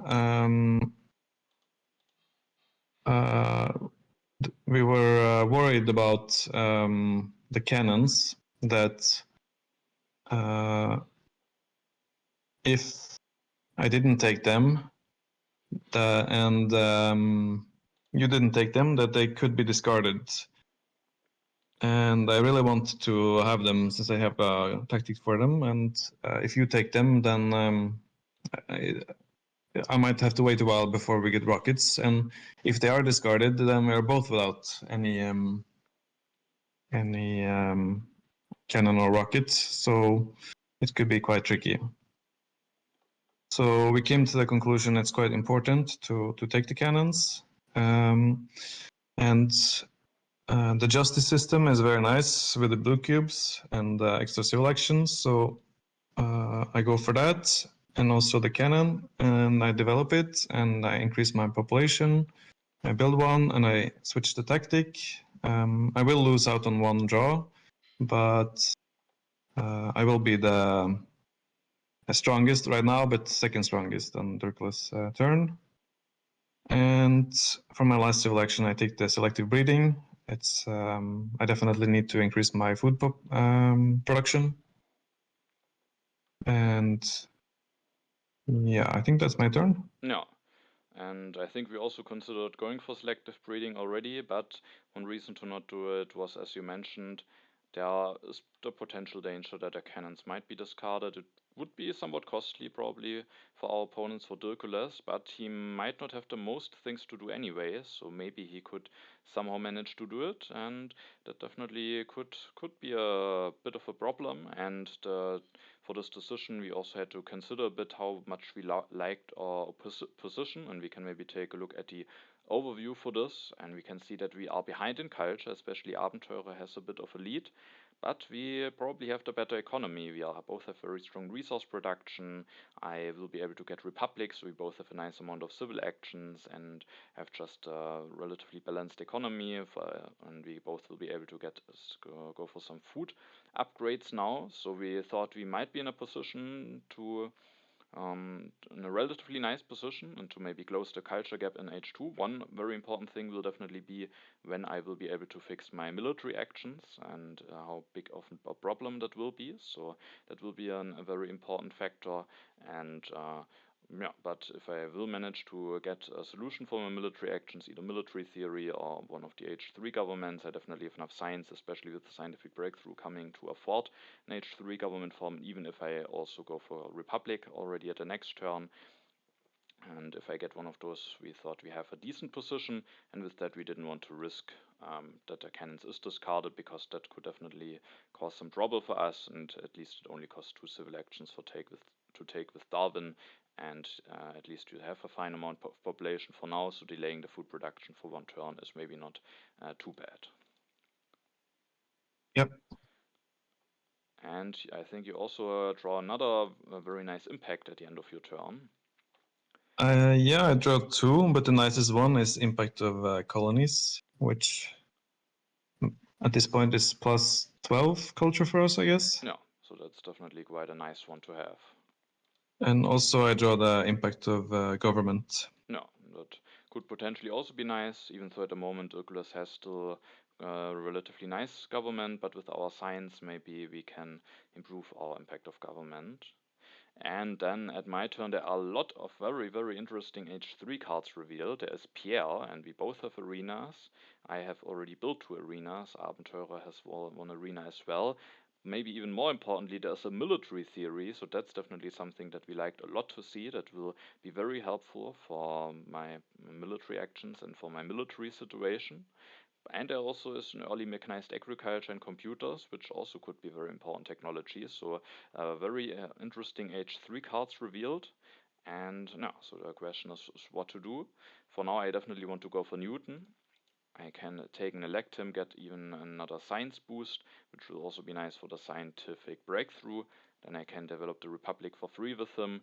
And then we thought, after upgrading this warrior to swordsman, which will allow me to get out of corruption, we thought it might just be best to take 2 out of those cards. The military theory, I think, has to be taken for certain. That no, I just can't allow not taking this opportunity to fix my military actions. And then we also thought that Pierre is just very, very nice for me. It will allow me to go for some easy culture production. For now, I will stay with Newton because of the scientific breakthrough and because he is definitely still giving me a nice amount of economical value. But as soon as I think that Pierre is giving me more, I can go for Pierre, get some nice culture production, get the Olympic Games, and if I don't take him, then Abenteurer might be able to go for him. He can easily build 1 or 2 more arenas, and then also get a lot of culture production out of him. So I think it's also very important to take Pierre. That means that I don't take any farm technology now. There's potentially the danger that they will deny those farm technologies, but it also would be quite costly for them. So we were hoping that I will still have a chance to get either selective breeding or mechanized agriculture the next turn. Of course, I could have considered, or we could have considered that I will take mechanized agriculture instead of Pierre, but we were hoping that I will still have a chance to upgrade my food. And Pierre just seemed very important and very nice to take. And then I will draw my first H3 card. It's an armed intervention, so that's probably not the most useful one, but of course I also only gain 1 draw for now. Dirkules will seed, and the knowledge of the ancients is revealed. Some additional science for them, and the science is probably especially nice for Dirkules. And with the 3 additional science, he even has the option to go for this very early oil. So another interesting card that is revealed early. He can go for an upgrade with the rich land. He will also take the revolutionary idea. That science definitely will be very, very important for him. And then to not have an uprising, he even has to spend a night, but he at least still gets his 3 draws in, should still be not in any danger of an aggression. And I mean, now he will get a very big boost from his railroad, so he will have a lot of production, but he is still very low in science, so that could still be an issue. But with the revolutionary idea, maybe he can also set computers up or something like this, so he definitely has some potential, but also still some issues. At least he didn't take any copy of selective breeding or mechanized agriculture, so now it is almost guaranteed that I will get one of those copies. Abenteurer at least will make sure that I won't get a probably more efficient copy of those, the mechanized agriculture. He will just go for that himself, that's also very nice for him, and he can go for that and the first copy of Air Forces that also is available. And then we are at your turn again. Yeah, so for Abenteurer's turn, he didn't use the scientific breakthrough, so we are suspecting Dark Ages. And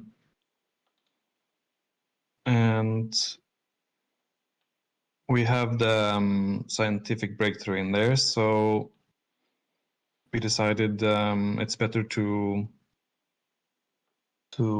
push. So if Dark Ages happen on my turn, you will get a lot of science back on your turn. And I pushed impact of colonies, and the scientific breakthrough is revealed, so you get a lot of science.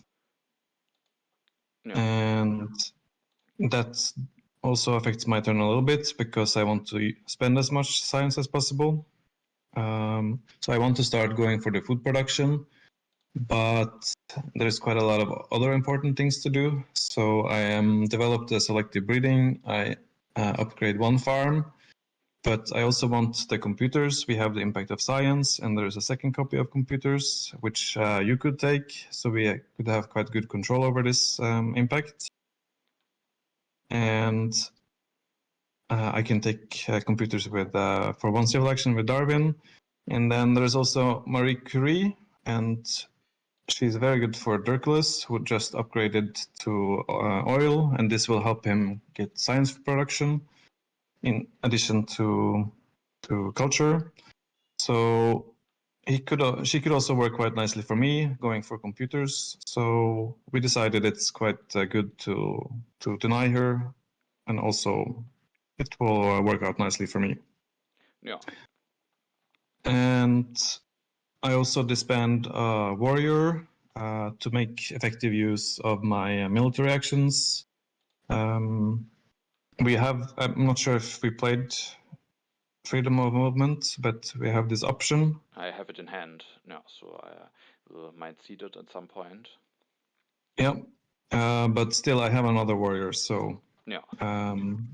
Most likely I might not need, or it's not the highest probability that I will need both warriors. So Yeah. then I have one free population I can use at a later time. Yeah, I think that's just very nice. That means that you might get another draw in at some point.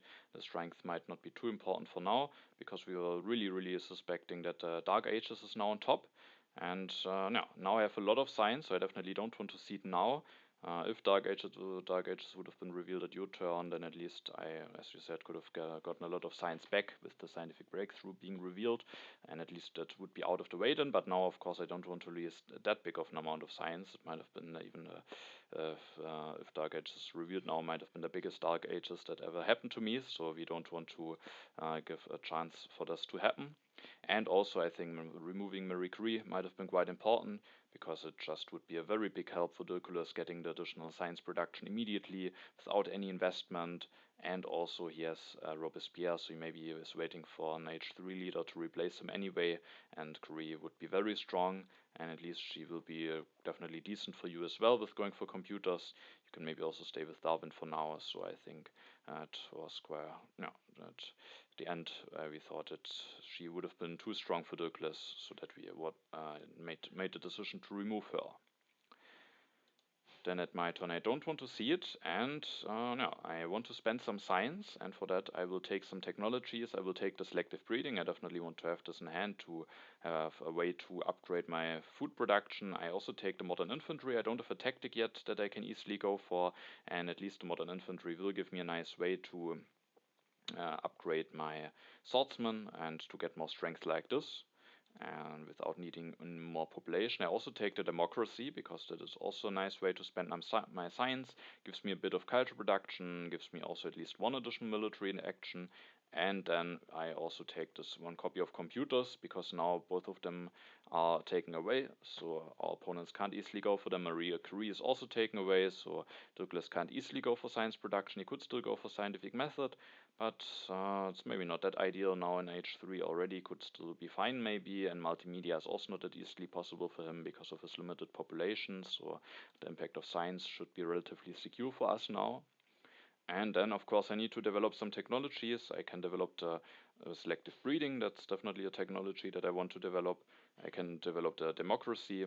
And then I also developed modern infantry. Sadly, I don't have enough science to go for military theory. That also could have been quite nice, but thanks to the democracy, I still get 3 draws in. I get some additional culture, and after I have spent all of those, or developed all of those technologies for 3 with Newton, after this I can maybe go for Pierre, because especially as we expect the Dark Ages to be in there with a part of the additional science production from Newton might be lost anyway, and Pierre is definitely giving some nice value with the 4 additional culture reduction. Now I'm at 10 culture reduction, meaning that I can maybe start catching up to our opponents a bit. So I switch to Pierre, and with the last 2 civil actions I just go for those 2 farm upgrades. This gets me out of corruption. Sadly I miss 1 food to increase my population at the next turn, so that could be a bit bad, but I also don't have enough science sadly to go for the military theory, so there are some issues.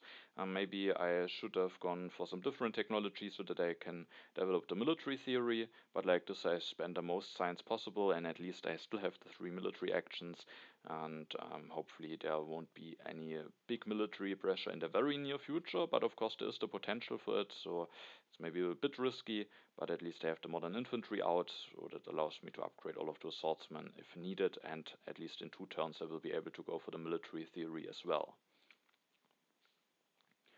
Then I draw 3 cards, and one draw might be very important because I have a tactic now, the modern army tactic. And if I get the rockets, that's even a tactic that I can relatively nicely go for. So that will be a very nice. It's definitely very nice to have this option, and rockets will now be a very important technology for me. Dirkules will go for Chaplin. We took Marie Curie away from him. He isn't going for Churchill. Could maybe also be an interesting replacement, but maybe he really wants to have those happy faces. And if he gets a movie with finishing the railroad now and taking those yellow cards, he definitely has enough resource to go for movies.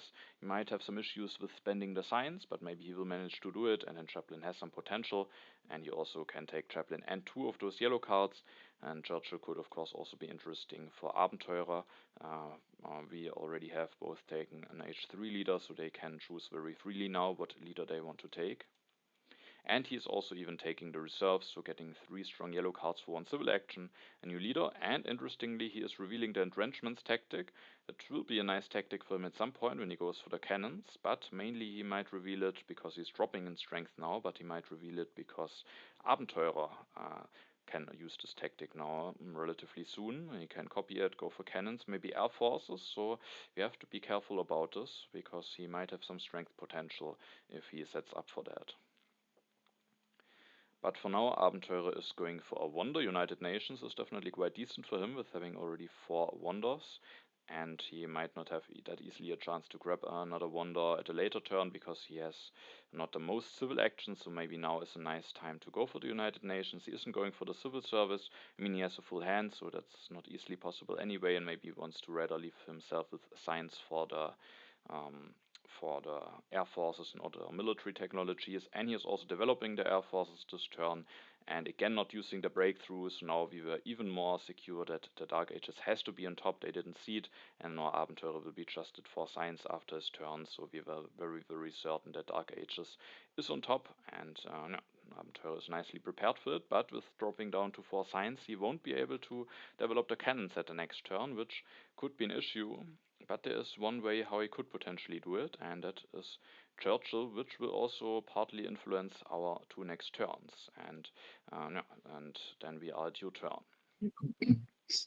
Yeah, so for my turn, I want to increase my science production, so then it doesn't make sense to delay Dark Ages. We will anyway lose more than them, so we decide that I seed, and I'm seeding the impact of science. We have quite good control over it. We have both the computers, and in worst case, it could maybe be a neutral event. So after that, it's revealed the Dark Ages, like we expected, and I increase both of my labs and also my food production. And the military theory is quite nice to have. It's good for many impacts. So I take that. I take away the movies from Dirkules because he has Chaplin. Also, it can be a nice way for me to get happy faces and some culture production. There is also Hollywood, maybe not looking so likely though, but the movies can be useful as well. And as you mentioned, we want to deny Churchill, so he cannot be used for Abenteurer to develop the cannons. So to be able to do that, I needed to take away 1 card in front of Churchill, as you will do the rest of the job. And I take away the multimedia. It's also a nice way for them potentially to get some culture and get some science. So it makes sense to take this one away. And I build a cannon, and I become the strongest. We are not aware of what's coming in the deck at the moment. No, we have, I think, knowledge about 1 event, a Ravages of Time, but there's 1 unknown event, and it definitely might be nice to be strongest for that. I think the multimedia, one big reason for that is I think it would have been possible to deny Churchill even if you don't take it, or if you maybe take efficient upgrade or something instead. But now the red cross will fall in the discard spot if you don't take the multimedia We thought that I might go for Red Cross anyway, because I just can't do that much stuff at my turn, and then at least it might be nice to spend the civil actions on the Red Cross. And but if multimedia isn't taken, then I would be forced to go for the Red Cross if we want to deny Churchill. Now I could still reconsider going for the Red Cross in case there are some important cards revealed, and I could still relatively easily deny Churchill without taking the Red Cross. Maybe I will go for the Red Cross anyway, but it leaves a bit more freedom for my turn. So that for that I think it's worth it to take the multimedia. Yeah, that's true. And then at my turn, it was mainly interesting to see what cards will be revealed. And they're maybe not the most important ones. I mean, Manhattan Project potentially might be interesting, but I have a tactic now. I will get a rocket, so maybe I don't really need it. It would be also very expensive reserve, so maybe also don't need that much. So with that, I might go for the Red Cross at my turn. But first of all, I will seed the freedom of movement into the deck. We thought it might still be a helpful event, because maybe our opponents will set up for some strength, and then maybe we can use it to help defending ourselves. And no, so I seeded it into the deck, and the Ravages of Time is revealed. I will lose the library. I could also think about a Machu Picchu, but the additional resource might still be quite nice, because going for all of those H3 units for the modern army tactic is definitely somewhat costly, and hopefully I can be fine without additional science production from the library. Abenteurer will lose probably the Stonehenge now, and is maybe forced to build an additional team sports, so that could maybe be a bit annoying. And Dirkules will lose the pyramids. He has a pretty full hand, so it's maybe also not that great for him. So hopefully that will be fine, the Ravages of Time for us. And then at my turn, I definitely want to have the rockets. It's just a technology that I need for certain. And then, as you said, we want to deny Churchill, because Abenteurer needs Churchill to develop the cannons, and it might be very important to develop them at the next turn to start setting up for a potential war. Maybe that could be very strong for them potentially. And so I think denying Churchill here might be quite important. Also, when he is gone, there are not that nice leaders left for Abenteurer. Steve Jobs and Bill Gates both basically don't work it out for him with not having any upgraded labs. I mean, Steve Jobs maybe can still score at least one a bit of culture for developing technologies, and Gandhi is also not that great. So with that, we also take maybe the probably best leader left away from Abenteurer. And then the question is, do I still want to go for the Red Cross? And the question is also, what do I do if I don't go for the Red Cross? I mean, I could just grab the reserves, but I can't really do a lot on my civilization.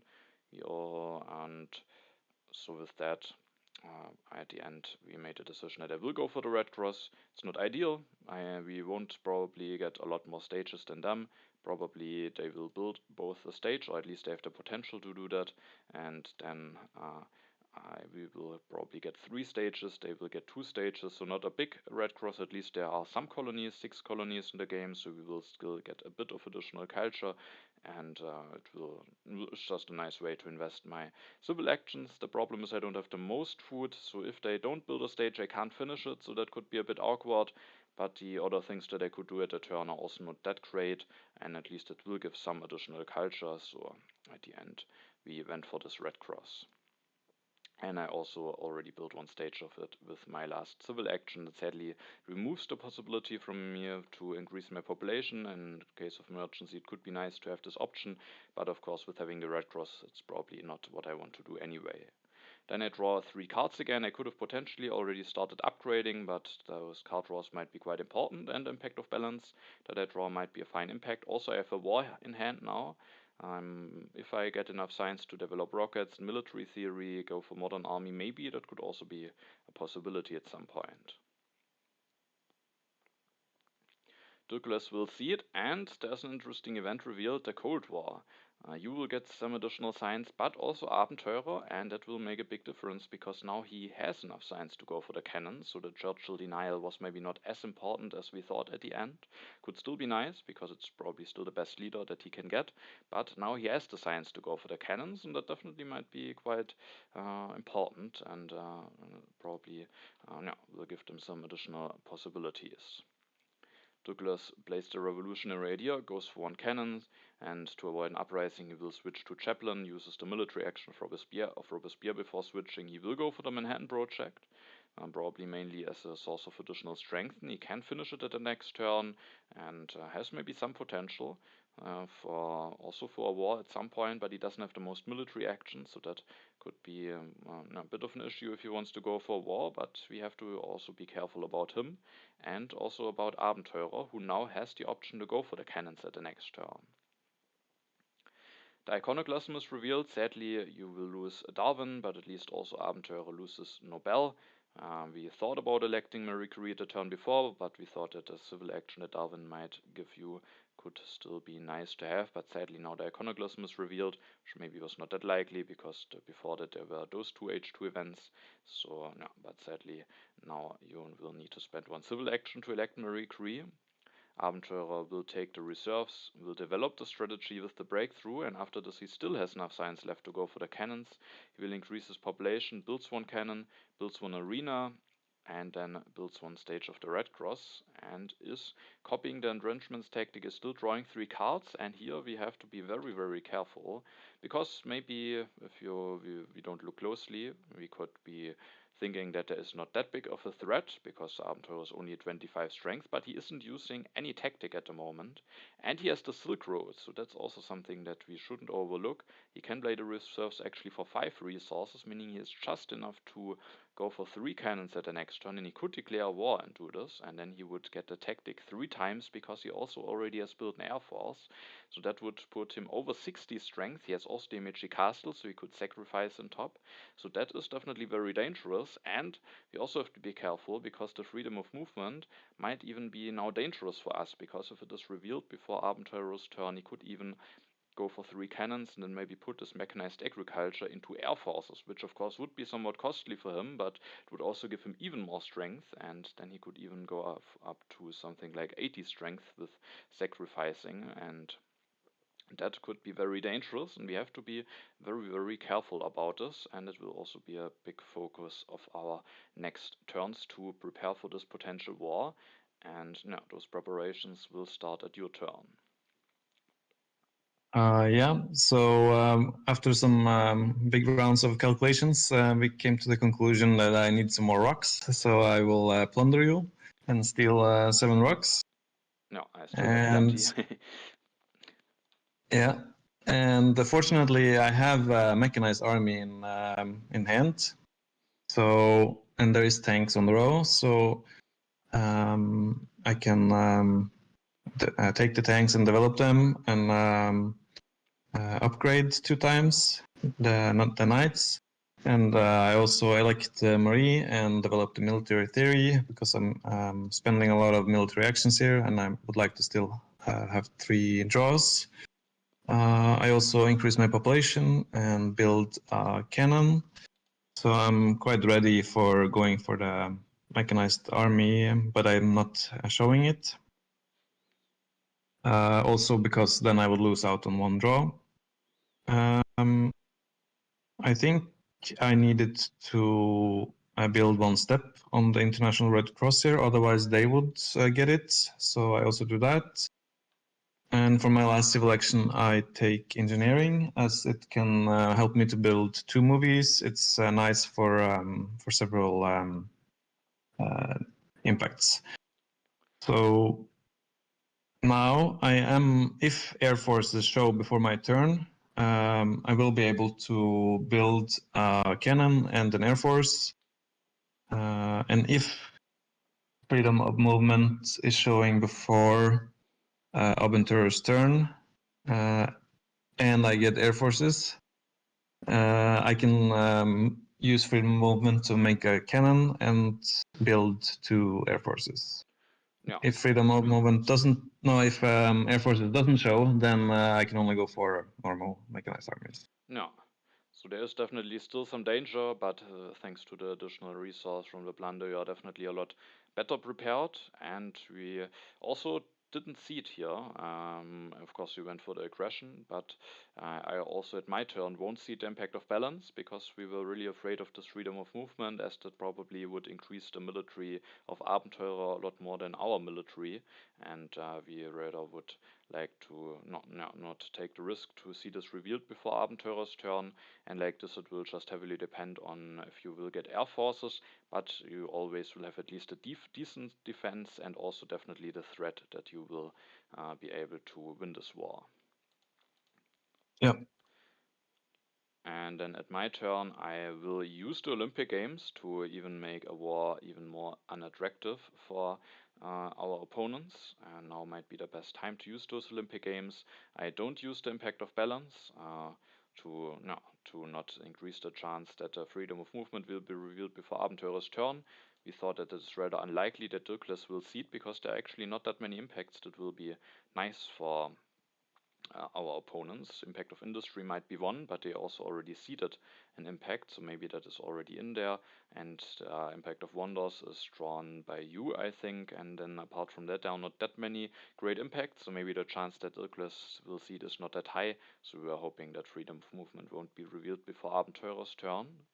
And then at my turn, of course, I need to prepare for military as well. I also built one stage of the Red Cross to remove one stage from them, maybe. I developed a military theory. I start upgrading some swordsmen with the resource from the wave, and then I take the revolutionary idea. I also take the second copy of movies, and of course for that we needed to do some calculations if I need the patriotism. But as we can maybe see at the end of my turn, I will now take the bro sports. I will gain +6 production because I have 2 corruption, so I will be at 23 resources, and 2 rockets will cost 14 resources, 1 cavalryman 5, so then we are at 19, and then 1 upgrade from swordsman, 2 modern infantry will cost 4, so that will be 23. So I have just enough resources to go for those 2 modern armies, and that will be enough to win the war, unless the freedom of movement is revealed before Abenteurer's turn. But there are also some other H2 events that could be revealed, and as I said, we thought it's maybe unlikely that Dirkules will see it. So we thought that I don't really need the patriotism. Of course, maybe it could help a little bit, but probably it will just be fine. And the bro sports is also nice. First of all, you have the impact of architecture in hand, so it could be nice for that. And it also actually will help me in a potential war, because I have enough science to go for rockets and professional sports now, thanks to the revolutionary idea. And that means that I can go for 1 upgrade for free with the efficient upgrade, and maybe even with the urban growth for another one, in case I get the freedom of movement, and maybe can save some resources with putting an iron mine into a cavalryman or something like this. So like this, I hopefully should be prepared for the military. You are maybe a bit more in danger, because for you it's more dependent on whether air force are available, but I don't need air force. I can't even go for rockets and air forces anyway. But even without air force, I will be able to get enough strength, thanks to having the modern army tactic available, to win this war. Would be a bit costly for me. I would have to delete a lot of stuff, but with winning the war, in case a war should happen, that should still be nice for us. I could have gone for 1 more upgrade from swordsman to modern infantry, but I also wanted to get those straws. It could potentially make a difference, because if I'm now weaker than Dirkules, but Cold War is already out, but of course maybe Abenteurer will get stronger, and then due next turn maybe I'm the weakest. If Dirkules doesn't get stronger, so he might finish the Manhattan project, and then he might get stronger anyway, so at the end we rather wanted to get the additional draw, and the draw is actually quite nice, because I get 2 impacts now, the impact of technology, and thanks to this last draw also the impact of progress, and we were very happy to see those impacts, because both of them will actually be quite big, especially now that you also have grabbed this engineering at your last turn. Dirkules will take the copy of multimedia that is revealed. Probably wants to have an option to invest all of those resources that he had. We took both copies of movies away, and also 1 copy of multimedia was taken by us. But now he has 1 copy of multimedia in hand. Maybe can build a bunch before finishing the Manhattan project. He has a lot of resources. He plays the reserves for food to build and finish the Red Cross, and starts building on the Manhattan project, so he isn't getting stronger. And then it's Abenteurer's turn, and he is going for a war. We were a bit surprised to see that, because there are Olympic Games ongoing, but they make the decision to go against me with a war, and Abenteurer can play the reserves for 5 resources, He can destroy a bunch of stuff, at least it's relatively cheap stuff, so maybe not too bad for him to lose this. He takes the Engineering Genius, and then he will build 3 cannons as just enough resource to do this. Is now at 61 strength, and with sacrificing an Air Force, he can even go up to 66 strength. Interestingly, he takes the Engineering Genius, and he still doesn't have enough resource to finish the United Nations, meaning that he maybe expects a way something, or has a way to get some more resources, maybe either with an event, but there can't be economic progress, or maybe he is planning to go for an aggression either against one of us, or maybe if we increase our strength against Dirkules to get some additional resources. Even though I think we had drawn some blunders, so I think there was only a raid left, if I remember correctly, that could enable that. Yeah, so That's it's correct. yeah. And yeah, so he goes for that war, but with having the modern army tactic, I will be able to win it. And no, so maybe they gambled a little bit here, maybe felt a bit behind, because I definitely have catched up some culture with Pierre. I have already more culture now. Of course, now they lost, Abenteurer lost 8 culture because of the Olympic Games. He still has the United Nations. But yeah, we also have many impacts that are better for us. So maybe they made a decision to take some risks here. And no, I mean, it can potentially work out in the quarterfinals against Lao Wang and First of Dao. We also went for a war against Lao Wang. I think in that case we would have won it. Also, if Lao Wang had modern army, but that war got a lot bigger with him not having the tactic, and that was a way for us back into the game. And maybe they do try something similar here. Then we are at your turn. Yeah. So for my turn, I had quite a lot of decent events or impacts. Impact of culture, impact of architecture, and impact of government. Maybe culture is a little bit uncertain at this point. Architecture maybe has the in the middle ground. It has more potential than government and a little bit safer, but it felt the safest to go for government. We had full awareness of that one, and we felt like we were doing decent, and it was better to play it safe. So I went for this one. And Independence Declaration is revealed, so we lose 3 culture from the impact of colonies. And for my turn, I want to increase strength, so I will not be the target of this potential raid. And to do that, I increase my population and I build a cannon, and I revealed a mechanized army tactic, which puts me at 51 strength. And I'm expecting Abenteurer to sacrifice a unit, and then I should be safe from an aggression. I don't have any defense card, but if he doesn't sacrifice, he would. It would be a 10 culture swing anyway. No. And then I'm using the reserves from H2 to gain food. I think maybe this was because rocks would put me at corruption. Then I increase my population, and I take reserves 3, so I'm able to build 2 movies for my next turn, and also the endowment. I have the least culture, so I have also the best potential to use it. Yeah. So I think those 2 cards should be quite nice for you. One thing that we did consider, and that we could execute it either at your turn or at my turn, were to maybe make sure to take some more cards to guarantee that the age will end. Because now, depending on what I will do, there might be the chance that Douglas will prolong the game, but we can maybe talk about this at my turn, because no, you potentially could have taken some cards one civil action, even though there are not that many. So it just didn't felt nice to take those cards, because those 2 yellow cards just should be very nice. But at my turn, we could consider again taking more cards in order to make 100% sure that the age will end. But first of all, I will see it. There's a 50-50 chance that the freedom of movement will be revealed, which would allow me to go for a second upgrade to professional sports. Sadly, immigration is revealed instead, but no, At least that's not too bad. You sadly will lose one population. And I see the impact of technology, and that should be a very nice impact.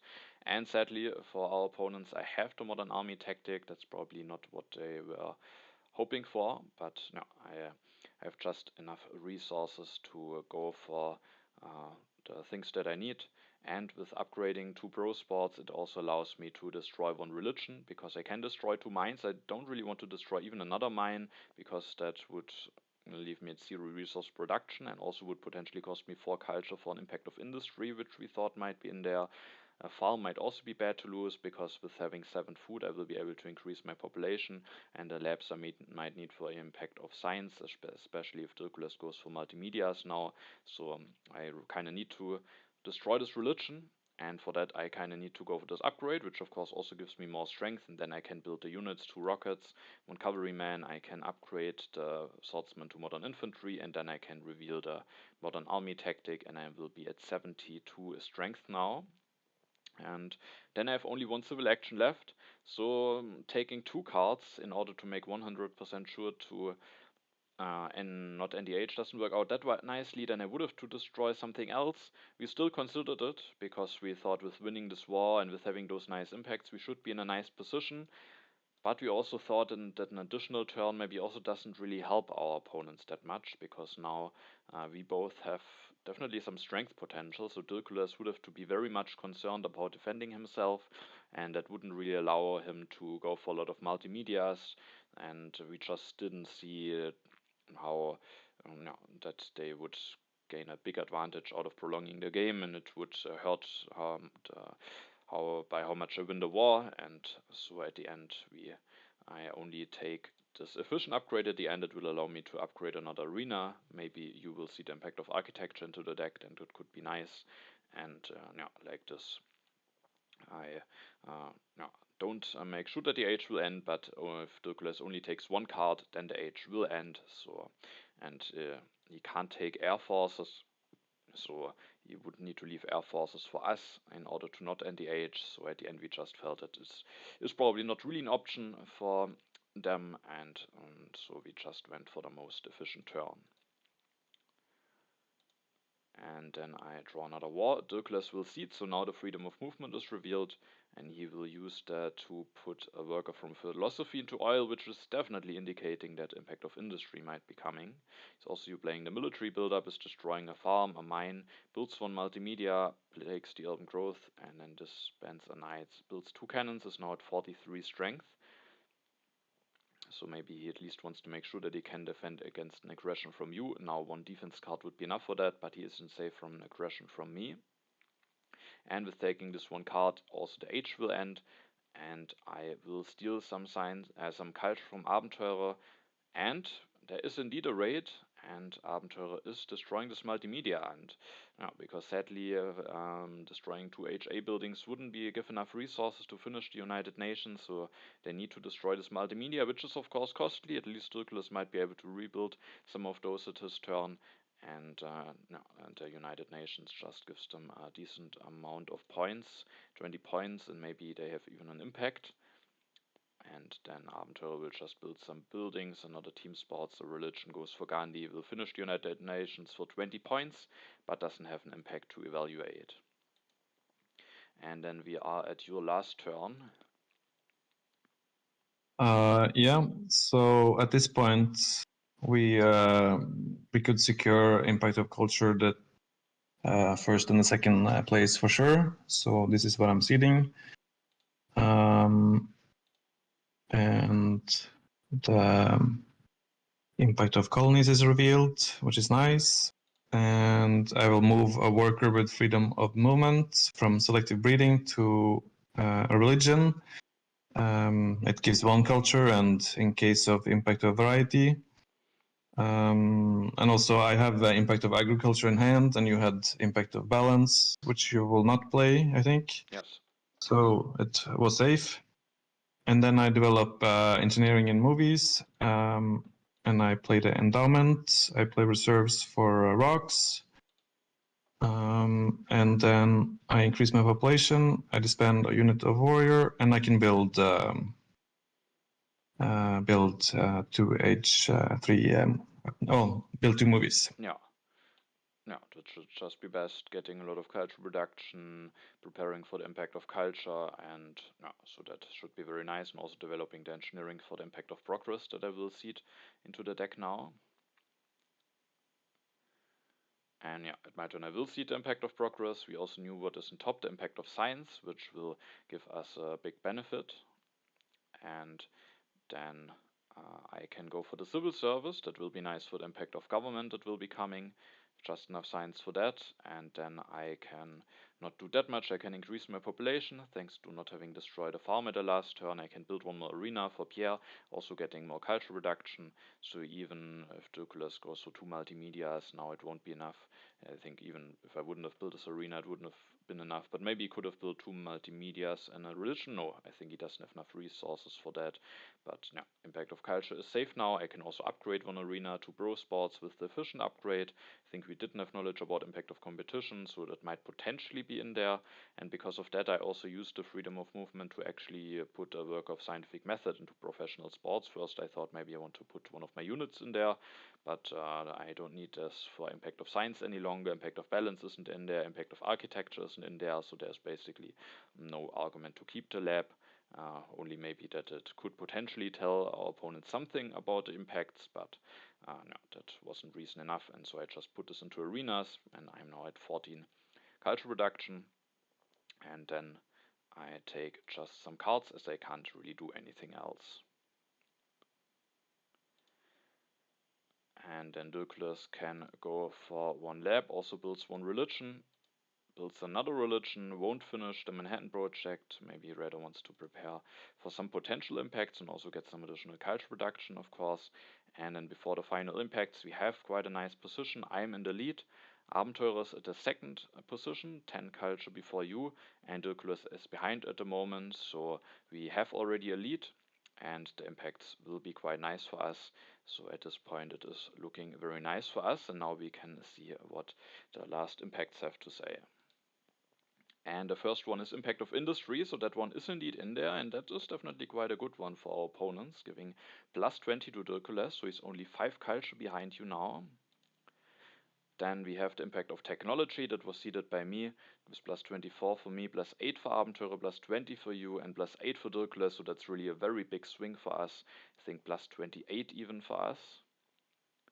Then the impact of harmony, that I think was played by our opponents, and it's at least a neutral impact for us. You even overtake Abenteurer now. Then we have the impact of progress, plus 18 for me, plus 20 for you, plus 8 for Abenteurer, and plus 8 for Dirkules, so another very big swing. So drawing those 2 impacts in the with my last H3 draw definitely was quite nice. And then we have the impact of government, that was seeded by you, plus 24 for me, plus 21 for you, 18 for Abenteurer, and 17 for Dirkules. And then the impact of culture, which also is nice for us, with plus 10 for me, plus 15 for you, plus 5 for Abenteurer, and plus 0 for Dirkules. And with that, now we have won this game, and with that we have won this international team championship. So that is definitely quite nice, and at the end we even had a bit of a lead. But that is also partly because at the end they decided to take a risk with this war against me. There definitely was the chance that they don't have a tactic, and that made the result more clearer at the end than it maybe would have been if they just tried a peaceful option. But that maybe also would have then not really helped them or not increased their chance to win. So I think it might have been the best decision for them to risk something. No, but with that, we have won this last game and have won the team championship now. So how are you feeling about that? Oh, this is a very nice accomplishment. I'm getting used to getting second places. So finally, my first place in the tournament. Yeah, so that's very nice, and also I think it felt nice because this tournament was really going on for quite a while. I think it started over a year ago, and so it was going on for quite a while, and then after such a long time, winning this tournament at the end definitely feels very nice. Yeah. Yeah, and even though our opponents lost in this game, I think Abenteurer and Dirkules definitely played also a very amazing tournament, where we were able to win 9 games in a row. sadly lost the final now, so they weren't able to win it at the end, but still have shown a very strong performance. And in this game, I think the things went relatively nicely for us. You were able to get the Suez Canal, and I was able to get this early PR, the early military theory, so their military action denial didn't really do anything at the end, or not a lot at least, with this early military theory. So there were definitely some nice card timings for us, and with that, no, um, it was difficult for them maybe to come back into the game because they had some issues with being low in science, but yeah, they still played a very nice tournament, and also we definitely felt a bit in trouble in this game with those denials, and especially going into H3 with those two military actions only. It felt like there were definitely ways how it could go wrong, but this early military theory, also the early PR, definitely I think improved our position a lot. When was the moment where you felt really confident that we have good chances to win this game? I think the turn when Pierre and military theory showed up at the same turn. No. They were costly, of course, but I think we evaluated it correctly, and that those are must takes. No. No, I think that definitely after this, I definitely had a much better feeling, and then I think at that point when Abenteurer went for this war and I was able to win it, then I think after this, I think there was no way back for them. And even at that point when declaring the war, it was already not looking great. Maybe they could have gone against you, but they said in the chat afterward that they thought they need to win a big war, and it was only possible against me when I maybe don't have any tactic available. So they decided to do the gamble, but sadly I had this tactic available, so that was also very nice for us. Yeah, so a very long ongoing tournament comes to an end, and of course we are both very happy that we were able to win this tournament. I think there were a lot of very exciting matches. It was also very interesting to see how this format works, because there are definitely some interesting and special plays possible in this tournament. Also, we've seen two aggressions between the teammates in this, or even two raids between our opponents, and one blunder between us. So it was definitely an interesting format, and it was quite a nice experience, and I think we also managed to work very nicely together, planning the turns very nicely. So it was very nice playing this team championship with you, and I hope you had as much fun as I had. Definitely, it was a very enjoyable experience, and I learned a lot from it. So I'm very happy. No, so that was very nice. I also think it was a great experience, and yeah, and with that, then we can come to an end with the video. I hope it was an interesting video for you, and also thanks again for you, Andrethegiant, to be here. Oh, pleasure. Always nice to be here. Yes, and definitely great to get your insights. And then, yeah, I hope it was an interesting game for all of you, an interesting finish of this team championship. And yeah, I hope you're looking forward to the next games to come from the World Championship. And I will have to see how I will do it with the Intermezzo Championship, because I'm a bit behind with all of those games that are going on at the moment. But yeah, I will see about this. And yeah, then I hope it was interesting for you to watch, and then have a nice time, and see you in the next video.